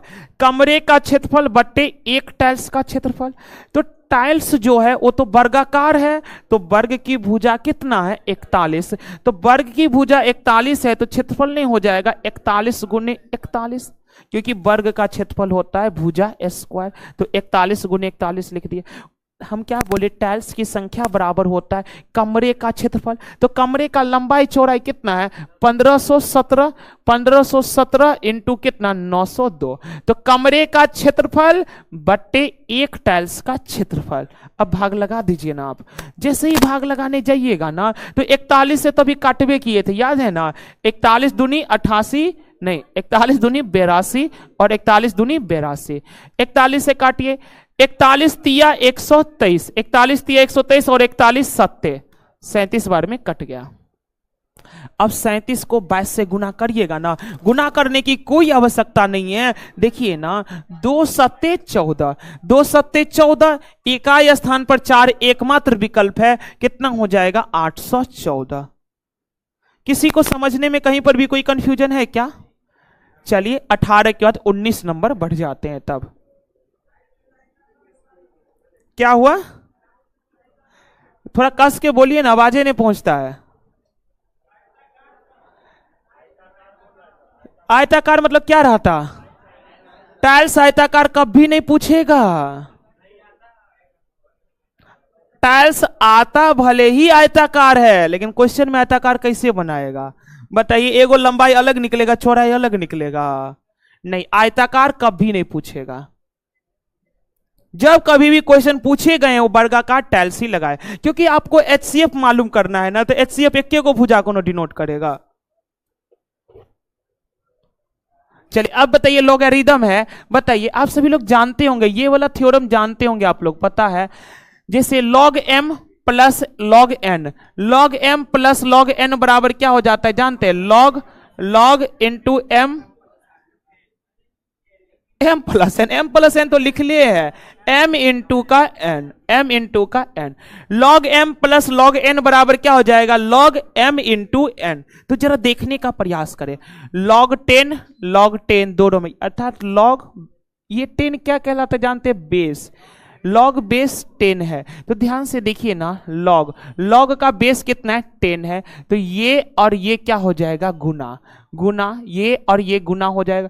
तो 25 चौके कितना हो जाएगा, 100, 25 चौके हो गया 100, गुना हो जाएगा ये। फिर जरा ध्यान से देखने का, यहां पर देखिए, जब कभी भी प्लस में रहेगा ना, तो ये गुना हो जाता है। चलिए अब एक थ्योरम और हम आपको याद करवाते हैं। सबसे पहले देखिए, log 10, अच्छा ये 100 को आप क्या लिख सकते हो, 10 स्क्वायर लिख सकते हैं कि नहीं लिख सकते, 10 स्क्वायर लिख सकते हैं। अब log 10 का पावर क्या, 10 स्क्वायर, इसको मत छोड़िए, इसको भूल जाइए कि बेस है, बेस 10 हमेशा रहबे करता है, बेस 10 हमेशा, जब नहीं हो कुछ रहेगा ना, तो बेस 10 हमेशा रहबे करता है। ठीक है, यहां पर क्या, अब जब कभी भी इस रूप में रहता है ना, इस रूप में जब कभी भी रहेगा, तो ये वाला जो रहता है ना, वो इधर आ जाता है, 2 log 10 बेस ऑफ 10, बेस भी 10 है, लॉग भी 10 है। अब यहां पर ध्यान से देखिएगा, एक चीज और थ्योरम यूज करना पड़ेगा कि log of a base a, log of a base a, तो इसका मान हो जाता है 1। इसी प्रकार देखिएगा, यहां पर देखिएगा, तो log ऑफ 10 बेस भी 10 है, log ऑफ 10 बेस भी 10 है, तो इसका भी मान कितना हो जाएगा, 1। तो log ऑफ 10 बेस भी 10 है, तो इसका तो मान हो गया 1, तो 2 गुने 1 बराबर कितना हो जाएगा, 2। ऑप्शन कितना गया, 2। तीन चार थ्योरम यहां पर यूज हो रहा था। सबसे पहला थ्योरम तो ये यूज हो रहा था, जब कभी भी प्लस में रहेगा तो वह मल्टीप्लाई बन जाएगा। अगला थ्योरम ये आया कि जब कभी भी इस प्रकार का रहेगा ना, ये जो पावर वाला रहेगा ना, वह आ जाता है इधर। तो 2 इंटू लॉग ऑफ 10 बेस 10 बन गया। अब फिर यहां देखिए लॉग ऑफ ए बेस ए बराबर 1 हो गया। तो लॉग ऑफ 10 बेस 10 का मान 1 है, तो 2 गुने 1 बराबर कितना हो गया 2। चलिए 19 के बाद आगे बढ़ जाते हैं 20 नंबर। क्या हुआ, माइनस तक घट जाएगा। अरे शॉर्ट्स इंडिसेज वाला नहीं चलता है। ए के पावर m गुने ए के पावर n बराबर ए के पावर m प्लस n। यही चीज जब भागा में रहता, सॉरी माइनस में रहता, तो क्या हो जाता है ए के पावर m बटे ए के पावर n। सेम यही यूज होता है।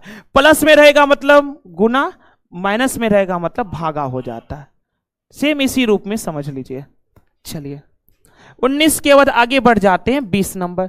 20 नंबर देखेंगे ना, त्रिभुज एबीसी में, त्रिभुज एबीसी है, ये रहा त्रिभुज एबीसी, त्रिभुज एबीसी, त्रिभुज एबीसी में कोण ए, कोण बी, कोण सी बराबर कितना है 2 3 4, अर्थात त्रिभुज के तीनों कोणों का योग कितना है 4 3 7 2 कितना 9। त्रिभुज के तीनों कोणों का योग 9 है, लेकिन त्रिभुज के तीनों कोणों का योग होता है 180 डिग्री। तो एक रेशियो का मान हो जाएगा, 9 से कट जाएगा 20 बार में, तो एक रेशियो का मान है 20 डिग्री। तो फिर एंगल ए 2 रेशियो, तो 20 दूनी हो जाएगा 40। तो ए का तो मान हो गया 40 डिग्री। बी का मान कितना है 3, बी का मान 3 है, तो 20 तिया कितना हो जाएगा 60, 20 तिया हो जाएगा 60। एंगल सी का मान कितना है 4, एंगल सी का मान है 4, तो 20 चौके कितने हो जाएंगे 80, 20 चौके कितने हो जाएंगे 80। बात क्लियर है ना। अब आपसे आगे बोला है C D parallel A B है। सी डी पैरेलल क्या है, ए बी है, तो C D parallel A B, A B और सी डी पैरेलल है, तो सी डी ऐसे ही खींचना पड़ेगा आपको, और ये दोनों क्या हो जाएंगे आपस में पैरेलल, आपस में पैरेलल हो गए। तो आपसे पूछना चाह रहा है ए सी डी का मान बता दीजिए, अर्थात ये वाला एंगल आपसे पूछा गया, ये वाला एंगल। अब ये वाला एंगल है, तो आप लोग जानते होंगे जब कभी भी दो समांतर रेखा के बीच अगर एक तिर्यक रेखा खींच दे तो ये अल्टरनेट एंगल से बराबर नहीं हो जाएंगे। दो समांतर रेखाओं के बीच अगर एक तिर्यक रेखा खींच दे तो एकांतर कोण आपस में क्या होते हैं, बराबर होते हैं। तो ये एंगल 40 डिग्री है, तो ये भी एंगल कितना डिग्री होगा 40 डिग्री होगा एकांतर कोण से। तो इस क्वेश्चन का आंसर कितना होने जा रहा है 40 डिग्री। चलिए 20 के बाद 21 नंबर की ओर। क्या हुआ, कमेंट पढ़ेंगे ना।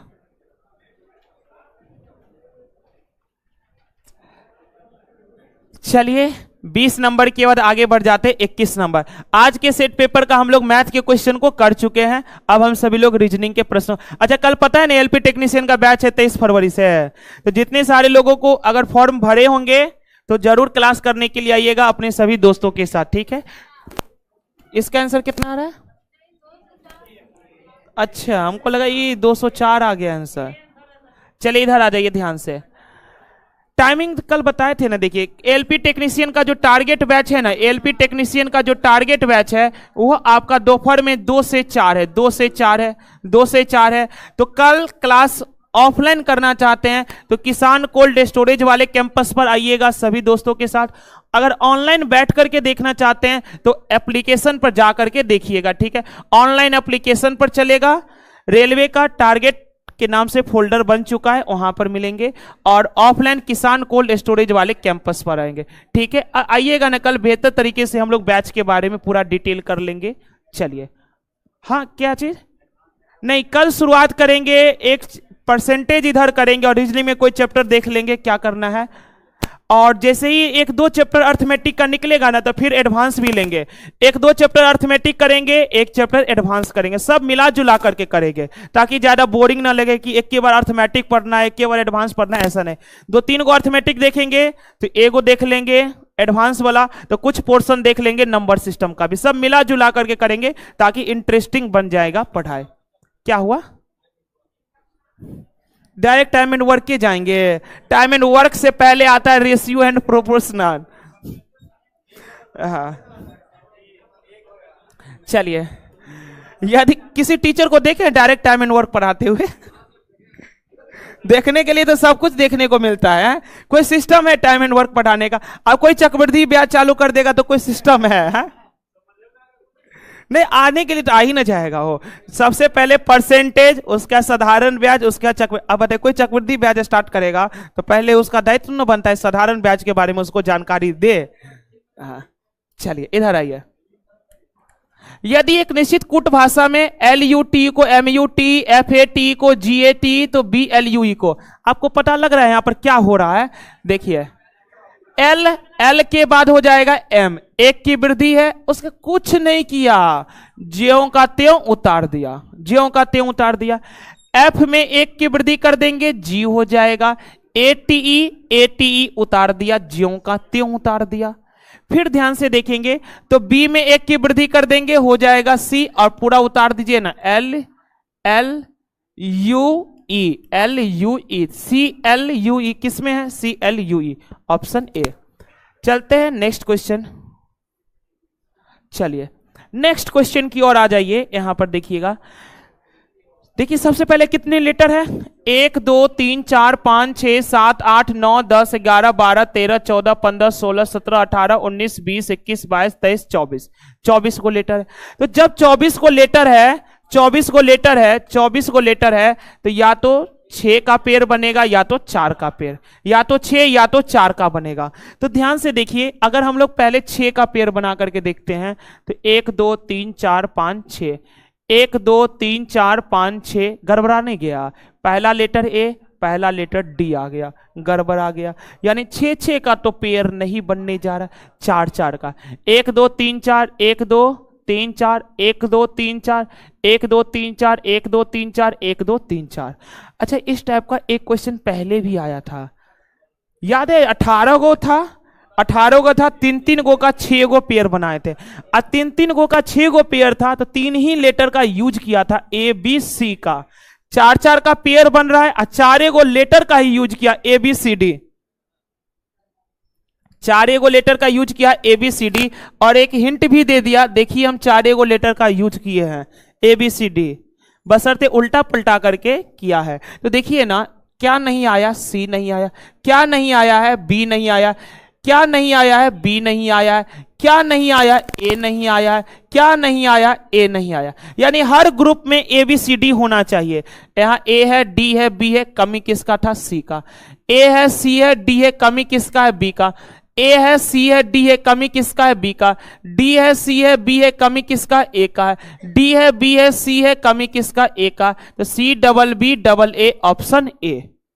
22 के बाद आगे बढ़ जाते हैं 23 नंबर। 23 नंबर बताइएगा, लॉजिक बताइए क्या लग रहा है? देखिए 0.16 है, कुछ नहीं किया है। दशमलव के बाद 2 गो अंक था ना, दशमलव का 4 गो अंक ले आया। तो दशमलव के 2 अंक को 4 अंक में बनाने के लिए 100 से भाग कर दीजिए, 100 से भाग कर दीजिए। यानी पहले वाले में 0.16 था ना, इसको क्या किया? 100 से भाग कर दिया, तो कितना आ जाएगा? 0.0016। इसी प्रकार हम लोग क्या करेंगे, इसमें 1.02 में क्या करेंगे? 100 से भाग लगा देंगे। अब जरा ध्यान से देख, जैसे ही इसमें भाग लगाएंगे तो दशमलव के बाद 4 अंक होना चाहिए, दशमलव के 4 अंक। तो यहां पर देखेंगे 0.3 अंक तो आपको दिख रहा है, चौथा अंक चाहिए। चौथा अंक कैसे पुराएंगे? 0 लगाकर। तो 0.0, उसका 3 अंक तो आपको दिख ही रहा, 102, 102। तो आपका उत्तर क्या हो जाएगा यहां पर? 0.0102। 100 से भाग लगा, जैसे दशमलव का 4 अंक होना चाहिए, 2 अंक तो आपके पास है, 2 अंक की और आवश्यकता है, तो 2 अंक क्या ले लेंगे हम लोग? 0 ले लेंगे। वही यहां पर 1 अंक की आवश्यकता था तो एगो 0 ले लिए। तो इसका 24 बताइए क्या पूछा है? MN पर दर्पण। अच्छा, MN पर दर्पण रखा है, कौन सा प्रतिबिंब निकालना है? मिरर की वाटर। जब कभी भी मिरर ऐसे रहे या फिर ऐसे रहे तो इसका मतलब वाटर इमेज हॉरिजॉन्टल में जब भी रहेगा तो वाटर इमेज निकालना। और वाटर इमेज में क्या होता है, टॉप वाला बॉटम में, बॉटम वाला टॉप में, अर्थात ऊपर वाला नीचे, नीचे वाला ऊपर चला जाता है, लेकिन दायां और बायां में कोई परिवर्तन नहीं होता है। तो देखिए ना, ये जो कप है ना, ये जो कप है, ये कप का नीचे वाला, ये कप का देखिए, ये जो सर्कल भाग है, सर्कल भाग ऊपर है तो नीचे आ जाएगा सर्कल, गलत है, गलत है। यहां सर्कल है, ठीक है। अब जरा देखिए ना, ये जो कप का पकड़ने वाला है वो तो बायां साइड है, तो बाएं साइड रहना चाहिए, यहां पर नहीं है, यहां पर है, बाएं साइड रहना चाहिए, क्योंकि वाटर इमेज में लेफ्ट और राइट नहीं बदलता है, लेफ्ट और राइट नहीं बदलता है। चलिए 24 के बाद आगे बढ़ते हैं 25। अच्छा, घर कमरा, कमरा कहां आता है, घर में ना, कमरा कहां आता है, घर में। तो बताइए ना, विश्व में क्या आता है, राष्ट्र, विश्व में क्या आ जाते हैं, राष्ट्र। चलिए ALP ऑफलाइन बैच कब आएगा, कल ही से तो आएगा, बताए तो थे, कल ही से 23 फरवरी दोपहर के 2 से 4 बजे, ठीक है। कल से 1 सप्ताह तक डेमो चलेगा, आप सभी लोग डेमो करने जरूर आइएगा। चलिए, एप्लीकेशन पर भी चलेगा ऑनलाइन और ऑफलाइन चलेगा किसान कोल्ड स्टोरेज वाले सेंटर पर, अर्थात ओल्ड सेंटर पर। चलिए, यदि अंग्रेजी वर्णमाला विपरीत क्रम में लिखी जाए, अच्छा विपरीत क्रम में जब लिखेंगे तो क्या हो जाएगा, Z से A। विपरीत क्रम में लिखी जाए तो कौन सा अक्षर ठीक बीच में आएगा, कौन सा अक्षर ठीक बीच में आएगा, N आएगा ना। अच्छा,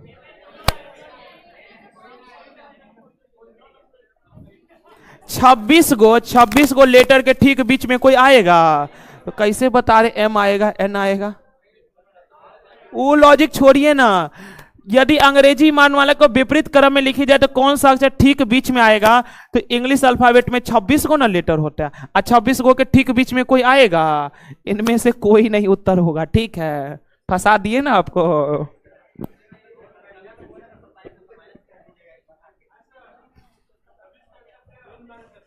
वो सब नहीं, देखिए सीधा सीधा सोचिए ना, 26 को लेटर है ना, कि 26 को से ज्यादा है, 26 को के ठीक बीच में कोई आएगा, तो अब संख्या थोड़े ना आएगी, जो 2 को बीच में आएगा उसी को पकड़ के आधा कर लेंगे, संख्या थोड़े ना है, संख्या नहीं है।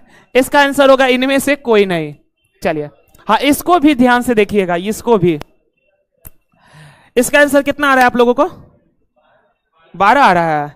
चलिए देखिए ध्यान पूर्वक, 60 बच्चों की एक कक्षा में, 60 बच्चों की एक कक्षा में लड़कियों की संख्या लड़कों से 2 गुनी है। 60 बच्चों की एक कक्षा में लड़कियों की संख्या लड़कों से 2 गुनी है, लड़कियों की संख्या लड़कों से 2 गुनी है, थोड़ा सा छूट गया था, लिख लीजिए। लड़कियों की जो संख्या है ना, वो लड़कों की संख्या से कितना है, 2 गुना। तो लड़कों की संख्या 1 होगा तो लड़की की संख्या 2 हो जाएगा।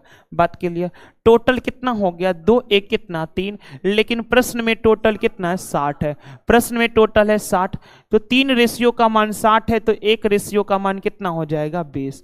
1 रेशियो का मान कितना हो जाएगा, 20।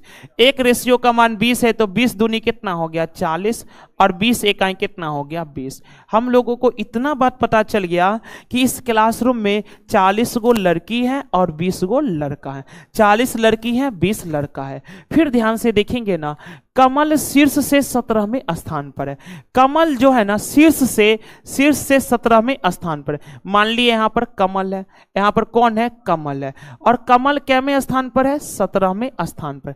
अच्छा, कमल अगर 17वें स्थान पर है तो इससे ऊपर 16 गो होगा कि नहीं होगा, 16 गो होंगे, ठीक है, 16 गो होंगे इनके ऊपर और बाद बाकी होंगे इनके नीचे।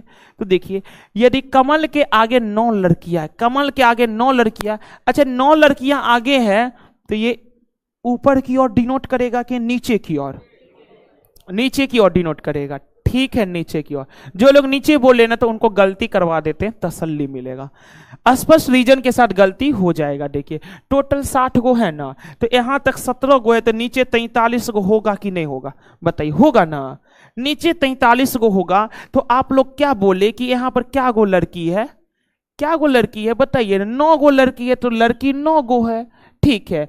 अगर नीचे में 9 गो लड़की है तो बाद बाकी लड़की ऊपर में होंगे, कहिए ना हाँ।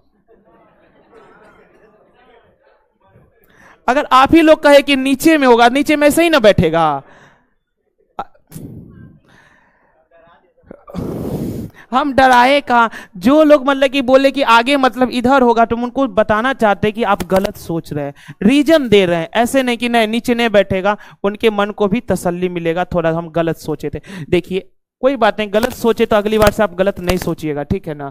देखिए यहां तक में 17 है तो बाद बाकी नीचे है ना होगा, तो टोटल 60 गो है, 60 गो में 17 गो यहाँ है, तो 60 में से 17 घटा दिए 43, यानी कमल के नीचे होगा 43 गो। कमल के नीचे 43, तो आप लोगों के अकॉर्डिंग नीचे में कितना लड़कियां हैं? 9 गो लड़कियां, 9 गो लड़कियां हैं। तो इस 43 में से 9 गो लड़की है, तो बाद बाकी लड़का होना चाहिए। लड़का की संख्या यहां से कितना निकल रहा है? 33। कितना लड़का है? 33। तो क्या लड़का 33 गो है? तो बात समझ में आ गया ना। आगे मतलब इधर नहीं, पीछे वाला ही आगे है, ठीक है ना। तो इस 16 में क्या गो लड़की है? इस 16 में 9 गो लड़की है। इस 16 में 9 गो लड़की है, तो फिर बॉयज क्या जगह होगा? बॉयज बताइए 7 गो। बात क्लियर है? इतना बात क्लियर है। अब एगो मामला और फंस रहा है कि कमल क्या है? कमल क्या है? ये भी मामला फंस रहा है। नाम से नहीं जाइएगा कि अच्छा कमल मतलब लड़का ही लग रहा है। मामला फंस गया कि नहीं फंस गया? कमल में कमल लड़का है कि लड़की है पता नहीं चल रहा है, तो हम लोग ना ऑप्शन का सहारा लेंगे। लेकिन इतना तो बात पता चल गया ना, कमल के आगे 16 गो है, जिसमें 9 गो लड़की है, तो 7 गो लड़का है, 7 गो लड़का है। तो आपसे पूछा है श्रेणी में कितने लड़के उसके पीछे, यानी इसके नीचे कितने लड़के हैं ना, ये पूछा, ये पूछा। बताइए ना, टोटल लड़कों की संख्या 20 है, टोटल लड़कों की संख्या 20 है। 7 गो तो पहले ही बैठ गया है, तो 20 में से 7 गो घटा लेंगे, कितना? 13।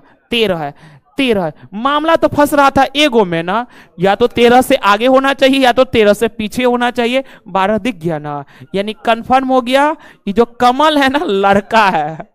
कमल क्या है? लड़का है। कमल लड़का है, तो 7 गो यहां पर लड़का हो गया, और ये कमल भी लड़का है, तो 7 और 1 8 गो लड़का तो ऊपर है, तो टोटल 20 गो था, तो 20 गो में से 8 गो घटा लेंगे, कितना आ गया? 12। ये पूरा हम आपको स्पष्ट कर दिए, रटवाए एक को रति नहीं, पूरा स्पष्ट करके हम आपको बताए हैं। किसी को कोई कंफ्यूजन है इसमें? कहां दिमाग रहता है आप लोगों का? देखिए कमल का जो पोजीशन है ना, ऊपर से 17वां है, ऊपर से 17वां है, इसके ऊपर 16 गो होगा कि नहीं होगा? 16 गो होगा। इन 16 में से 9 गो लड़की है, 9 गो लड़की, स्पष्ट बोल दिया 9 लड़कियां हैं, तो 9 गो लड़की हो गई, तो 7 गो लड़का होगा कि नहीं होगा? 7 गो लड़का होगा। अच्छा 7 गो लड़का हो गया। कमल के मामला फंस रहा था, कमल स्पष्ट नहीं हुआ था, पुरुष है कि महिला, अर्थात पुरुष महिला ने, लड़का है कि लड़की है। इतना बात हम लोगों को पता था। लड़का की संख्या 20 है, 20 है, तो 20 गो में से, 20 गो में से तो 7 गो उधरे है, तो 20 में से 7 घटा लिए, कितना आ गया? 13। लड़का की संख्या या तो 13 होनी चाहिए, या तो एक कम या तो एक ज्यादा, क्योंकि कमल स्पष्ट नहीं है, तो न तो 13 है न तो एक ज्यादा है, बल्कि एक कम है। तो 13 से कम कितना है? 12। ये 12 कब आएगा? जब कमल लड़का में गिनती आएगा, अर्थात क्वेश्चन के अकॉर्डिंग कमल क्या है? लड़का है। तो 7 गो लड़का इधर है, और कमल खुद लगा करके 7 और 1 कितने हो जाएंगे? 8 गो लड़का। तो 8 गो लड़का तो यहां तक बैठे हैं, तो बाकी लड़का इसके नीचे बैठेंगे, तो 20 में से 8 गो घटा लिए, कितना? 12। तो श्रेणी में कितने लड़के उसके पीछे हैं? तो 12 गो हैं। आइए ध्यान से देखिएगा 28 नंबर, सोचिए अच्छे से। सेल फोन प्रयोक्ताओं ने पाया कि टैरिफ प्लान उतने आकर्षक नहीं है। सेल फोन प्रयोक्ता यानी सेल फोन प्रयोग करने वालों ने यह सोचा कि टैरिफ प्लान उतने आकर्षक नहीं है, उतना आकर्षक नहीं है जितने टेलीकॉम कंपनियों ने प्रोमोट किए थे। अच्छा बात समझे, ये कितना हिडन बात बोल रहा है। देखिए, सेल फोन प्रयोक्ताओं ने पाया कि टैरिफ प्लान उतने आकर्षक नहीं है जितने टेलीकॉम कंपनियों ने प्रोमोट किए थे। कभी कभी हम लोग ऐसा नहीं आते, किसी के बहकावे में आकर कुछ खरीद लेते हैं, अरे ये तो बहुत बढ़िया है, बहुत बढ़िया है, खरीद लिए, लेकिन जब खरीद के लाए तो पता चला जैसन बोला था वैसन है नहीं। तो वही यहां पर कहना चाह रहा है, सेल फोन प्रयुक्ता, किसी के बहकावे में आकर ये खरीद लिया था सेल फोन, तो कहना चाह रहा है सेल फोन प्रयुक्ताओं ने पाया कि टैरिफ प्लान उतने आकर्षक नहीं है जितने टेलीकॉम कंपनियों ने प्रमोट किए थे। बात क्लियर हो गया। जैसे जियो पहले पहले आया था तो जियो क्या कर रहा है, एकदम हर जगह नेटवर्क, ये छोड़िए ना, एयरटेल वाली लड़की को याद करिए, याद है नहीं करता था, 4 सेकंड में डाउनलोड हो जाता था। अरे एयरटेल वाला प्रचार नहीं चलता था, कहीं भी रहे सुपर फास्ट रहे, इस टाइप का प्रचार।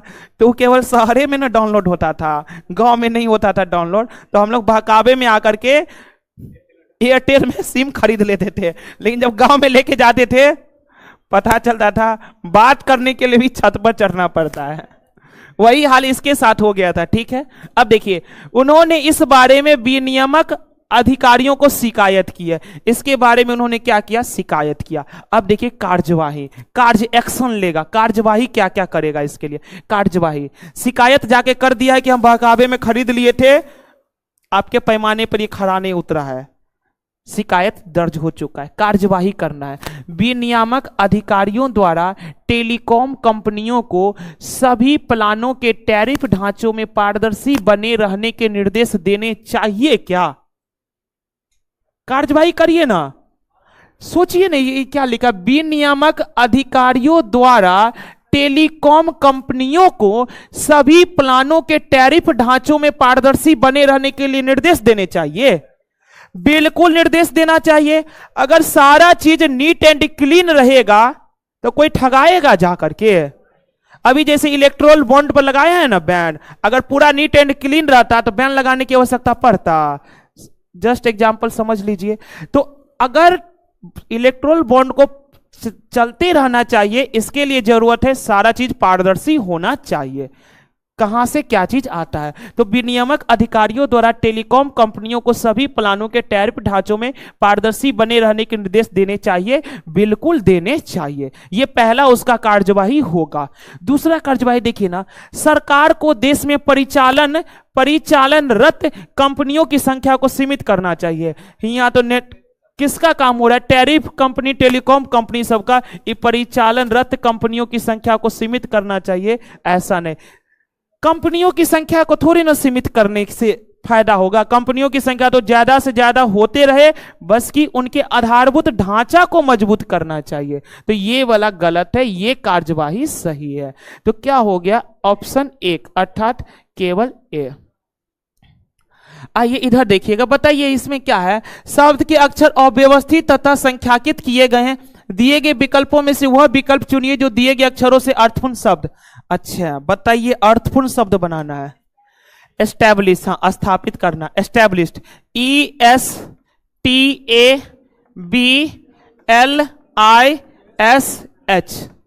एस्टैब्लिश्ड। एस्टैब्लिश, ई देखिए, ई का कोडिंग क्या, ई का कोडिंग क्या, दो एकमात्र विकल्प है ऑप्शन बी। एस्टैब्लिश्ड को एडजस्ट करना है तो ई 2 है, एस कितना है 3 है, फिर टी कितना है 4 है। इसी प्रकार सबको बैठा लेना। ए कितना है 6 है, बी कितना है 5 है, एल कितना है 8 है, आई कितना है 7 है, एस कितना है 9 है और एच कितना है 1 है। इसके हिसाब से ऑप्शन नंबर बी। 29 के बाद आगे बढ़ जाते हैं 30 नंबर। 0 2 8 14 question mark 34। सोचिए क्या है यहां पर, सोचिए कितना का डिफरेंस है, 6 का डिफरेंस आपको नजर आ रहा है। कहां से आपको 6 का डिफरेंस नजर आ रहा है? 0 में 6 जोड़िएगा तो 2 होता है। चलिए इधर ध्यान से देखिए, लॉजिक काफी खतरनाक है। याद करिए कल क्या था, क्यूब में कुछ हरकत हो रहा था, उससे पहले भी क्यूब में ही हरकत हो रहा था। तो क्यूब पढ़ लिए तो आज क्या होगा, वर्ग वाला हरकत है। आज वर्ग करने पर हरकत है। ये देखिए ये क्या है, ये है आपके सामने 1 का वर्ग माइनस का 1। ये क्या है 2 का वर्ग माइनस का 2। ये क्या है 3 का वर्ग माइनस का 1। ये क्या है 4 का वर्ग माइनस का 2, ये क्या आएगा 5 का वर्ग, क्या घटेगा पता नहीं, ये क्या है 6 का वर्ग, ये क्या 6 का वर्ग माइनस। अब देखिए पहले 1 का वर्ग, 2 का वर्ग, 3 का वर्ग, 4 का वर्ग, 5 का वर्ग, 6 का वर्ग, सब फिक्स है। अब देखिए कब क्या घटता है, तो पहले 1 घटा, फिर 2 घटा, फिर 1 घटा, फिर 2 घटा, तो अब 1 घटेगा। तो 5 का स्क्वायर 25, 25 में से 1 घटेगा तो कितना हो जाएगा 24, यहां 2 घटेगा। तो 6 का स्क्वायर 36, 36 में से 2 घटेगा तो कितना 34। तो क्वेश्चन मार्क की जगह क्या आएगा 24। चलते हैं 30 के बाद 31 नंबर। लॉजिक बताइए, लॉजिक बताइए ना, लॉजिक अभाज्य संख्या। हाँ लॉजिक क्या है, अभाज्य संख्या, अभाज्य संख्या, अभाज्य संख्या, अभाज्य संख्या, अभाज्य संख्या, अभाज्य, अभाज्य, अभाज्य, ये आ गया भाज्य, ये आ गया भाज्य, ऑप्शन सी। सारे के सारे अभाज्य संख्या थे, लेकिन यहां पर क्या आ गए भाज्य संख्या आ गए थे। ठीक है 31 के बाद 32 फिर से आ गया, फिर से सोचिए ध्यान पूर्वक। हाँ निम्न कथन एक दिशा दिए गए, ठीक है, एगो कथन है एगो प्रभाव है, एगो कथन है एगो प्रभाव है। सोचिए कौन सा कथन है कौन सा उसका प्रभाव है। देखिए कई स्कूलों में सभी कक्षाओं के लिए कंप्यूटर शिक्षा को अनिवार्य कर दिया गया। देखिए ध्यान पूर्वक कहना क्या चाह रहा है, कई स्कूलों मतलब बहुत सारे स्कूलों में सभी कक्षाओं के लिए जितने भी कक्षा है ना, सभी कक्षाओं के लिए कंप्यूटर शिक्षा को अनिवार्य कर दिया गया, यानी कंप्यूटर शिक्षा को अनिवार्य कर दिया गया। वर्तमान नौकरी जो है ना, बाजार में कंप्यूटर शिक्षित श्रम शक्ति को प्राथमिकता मिलती है। अब बताइए यहां दे रहा है वर्तमान नौकरी बाजार में कंप्यूटर शिक्षित श्रम शक्ति को प्राथमिकता मिलती है, और यहाँ क्या है कई स्कूलों में सभी कक्षाओं के लिए कंप्यूटर शिक्षा को अनिवार्य कर दिया गया है। अब बताइएगा ये क्या है, कारण है, और ये क्या है उसका प्रभाव है, ये क्या उसका प्रभाव है। क्योंकि मार्केट में श्रम शक्ति कैसा चाहिए, जिनके पास कंप्यूटर का जानकारी हो।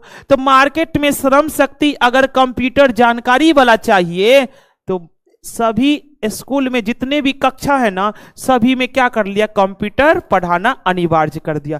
तो ये क्या है कथन एक, दूसरा क्या कारण है और ये इसका प्रभाव है। तो कथन 2 कारण है और कथन 1 इसका प्रभाव है।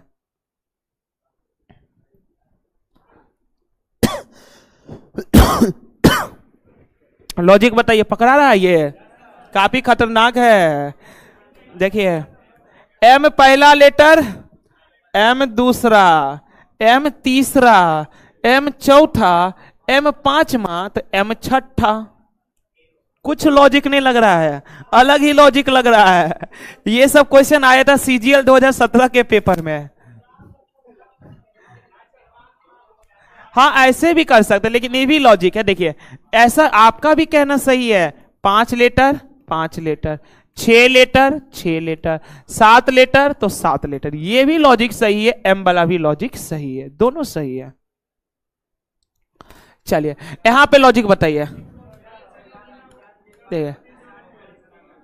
3 चौका 12, 3 चौका 12, 12 पंचे 60 प्लस 3 कितना आ गया 63। इसको गुना किए, इसको जोड़ दिए, तो 4 पंचे 20 तिया 60, 60 प्लस 6 कितना 66, 4 गुने 5 गुने 3, तो 4 पंचे 20 तिया 60 प्लस 6 कितना हो गया 66।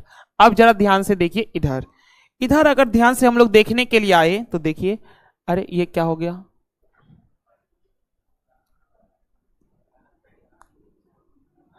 चलिए समझ तो गए हैं ना, ये थोड़ा गैदरिंग हो गया यहाँ पर।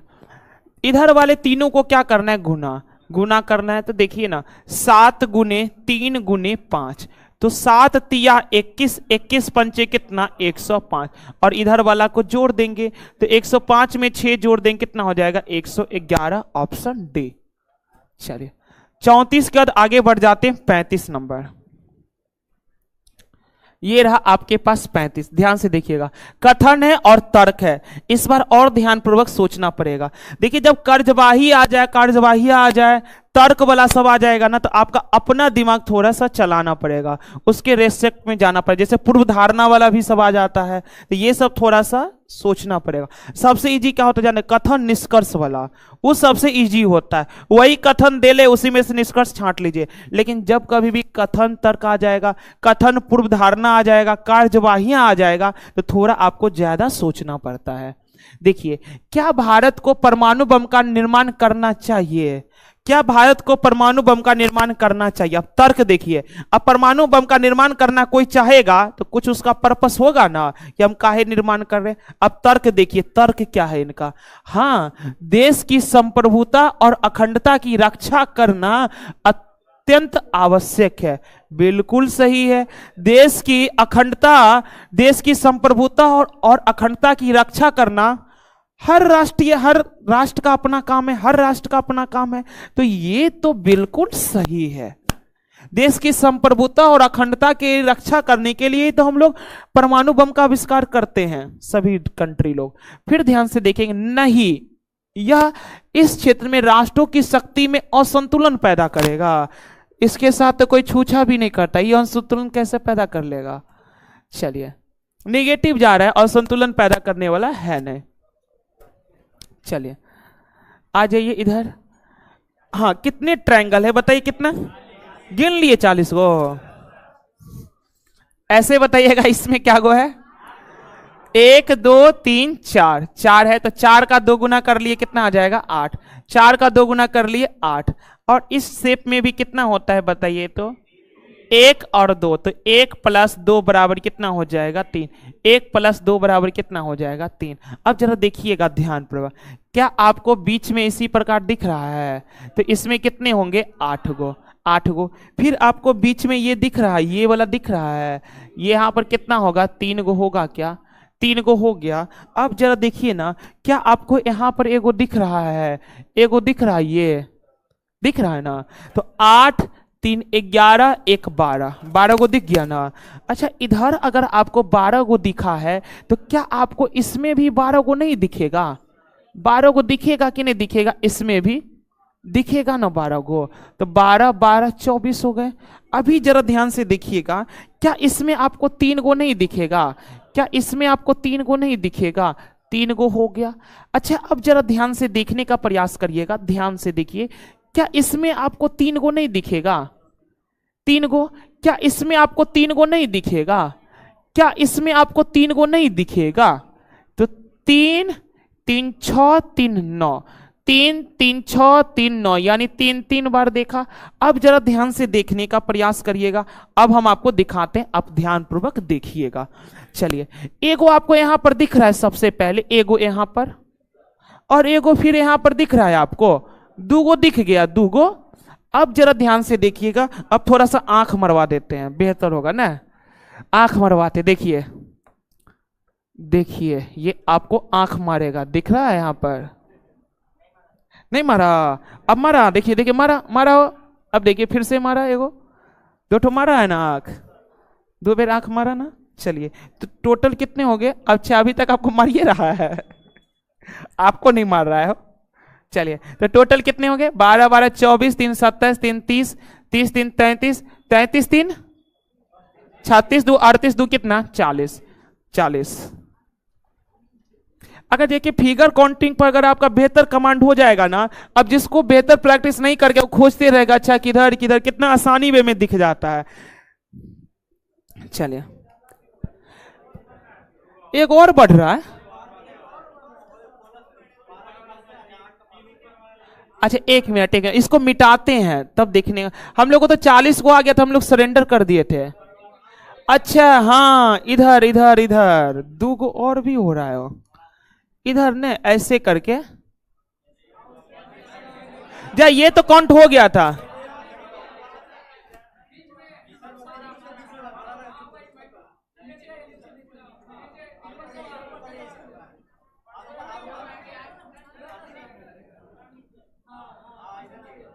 अच्छा हाँ, ये तो बीच में दुबका हुआ था, लेकिन ऑप्शन ए में नहीं है। 41 गो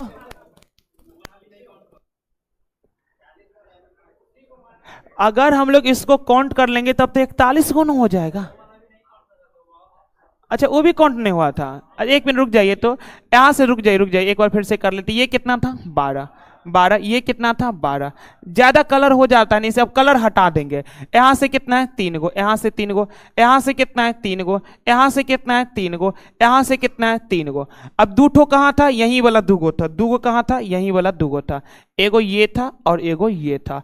दूगो यही वाला था और दूगो हम लोग कहां से लिए थे, नहीं बड़ा नहीं लिए थे, दूगो यहां वाला लिए थे, दूगो यहां वाला, दूगो यहां वाला लिए थे, दूगो यहां वाला लिए थे, दूगो यहां वाला लिए थे। हाँ यहां वाला भी दूगो हम लोग नहीं लिए। देखिए ना जगह खाली है। ये वाला भी हम लोग दूगो नहीं लिए थे, ये वाला भी नहीं लिए थे।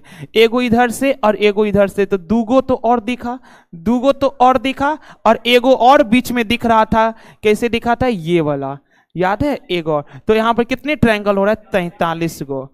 लेकिन क्वेश्चन जो बनाया होगा ना थक गया होगा 40 को गिनते गिनते। इसमें सही ऑप्शन कितने हो रहे हैं, 43। सही कितने हो रहे हैं, 43 हो रहा है। लगता है क्वेश्चन जो बनाया होगा ना एकदम गिनते गिनते थक गया, 40 पर हार मान लिया है। नहीं यहाँ तो 43 को दिख गया। चलिए, किंडल शब्द में प्रत्येक स्वर को अंग्रेजी वर्णाकुम में उसके बाद के अक्षर से बदल दिया जाए। देखिए किंडल है ना, KINDLE में अंग्रेजी वर्णा, देखिए स्वर को जो है ना उसके अगले क्रम से बदल दीजिए। स्वर को उसके अगले क्रम से, स्वर को अंग्रेजी वर्णाकुरम में उसके बाद के अक्षर से बदल देना है। स्वर आई के बाद जे, ई के बाद एफ, बदल दिए। दुइये को स्वर था, बदल दिए अगले क्रम से। और प्रत्येक व्यंजन को अंग्रेजी वर्णानुक्रम में उसके पहले अक्षर से बदल दिया जाए। जो भी व्यंजन आएगा ना उसको पहले, तो के से पहले क्या आता है, जे, एन से पहले क्या आता है, एम, डी से पहले क्या आता है, सी, एल से पहले क्या आता है, के, बदल दिए।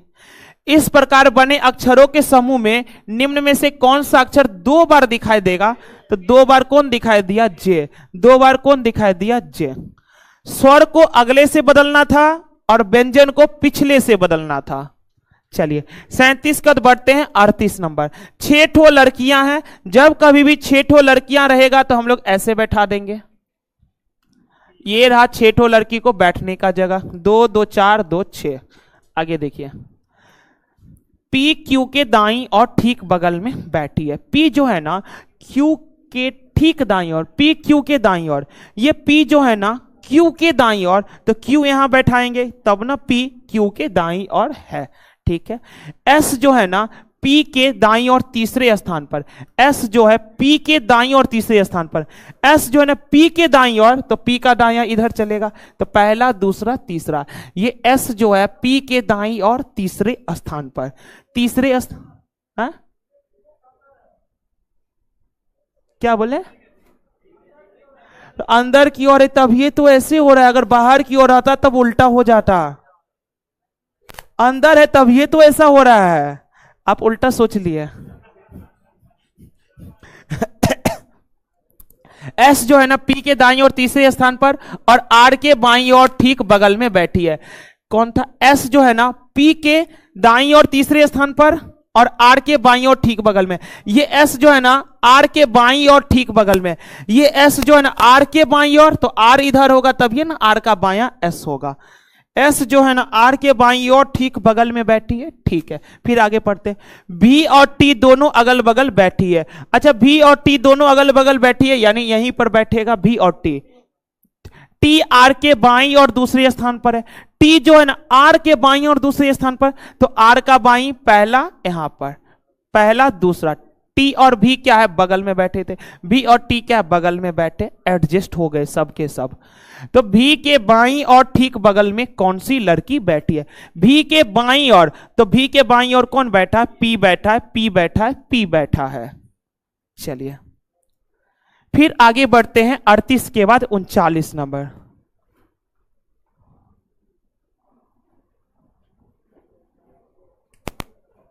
39 नंबर जरा ध्यान से देखिए, 39 नंबर। इस टाइप का क्वेश्चन पहले आता था, याद है आप लोगों को, दिए थे हम टेस्ट पेपर में पहले। चलिए यहां पर ध्यान से देखिए, यहां पर शर्त है, शर्त है। शर्त नंबर पहला क्या है जानते हैं? यदि पहला घटक एक विषम संख्या, यदि पहला घटक एक विषम संख्या, यदि पहला घटक एक विषम संख्या है, तो क्या पहला घटक एक विषम संख्या है? नहीं, तो ये वाला शर्त फॉलो नहीं करेगा। शर्त पढ़ते जाएंगे, फॉलो करवाते जाएंगे। यदि दूसरा घटक एक प्रतीक है, तो क्या दूसरा घटक एक प्रतीक है? हैच तो एक प्रकार का प्रतीक है ना। और पांचवा घटक एक सम संख्या है, तो पहला, दूसरा, तीसरा, चौथा, पांचवा घटक एक सम संख्या भी है, अर्थात शर्त 2 के अकॉर्डिंग चलना पड़ेगा हम लोगों को, शर्त 2 के अकॉर्डिंग चलना पड़ेगा। तो शर्त 2 क्या कहता है? इन दोनों दूसरे और पांचवें घटक के कूटों को आपस में बदला जाना चाहिए।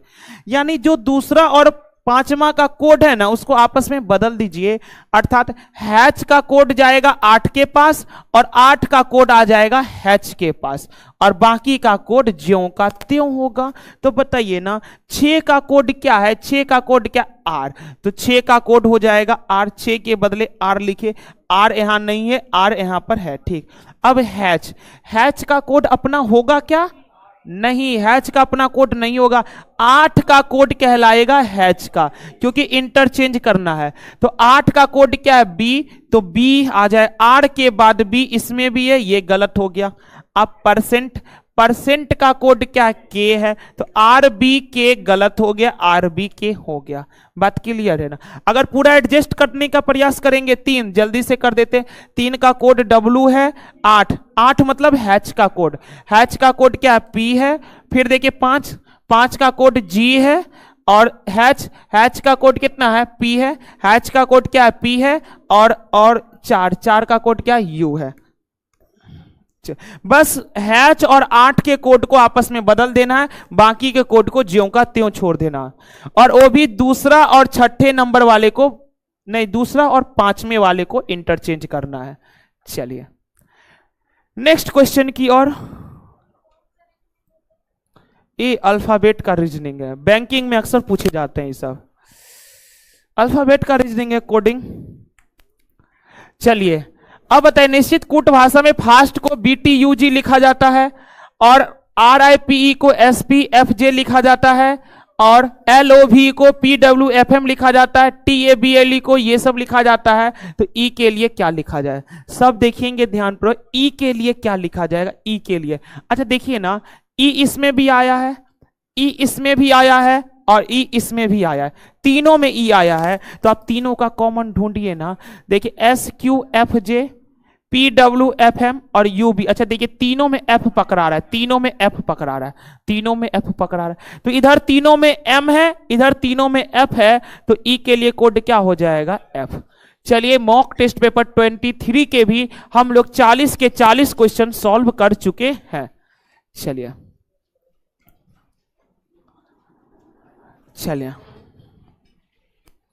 चलिए आज हम सभी लोग मॉक टेस्ट पेपर 23 के भी 40 के 40 क्वेश्चन सॉल्व कर चुके हैं। तो आज का क्लास आप सभी लोगों को कैसा लगा, ये जानकारी कमेंट बॉक्स में जरूर बताइएगा।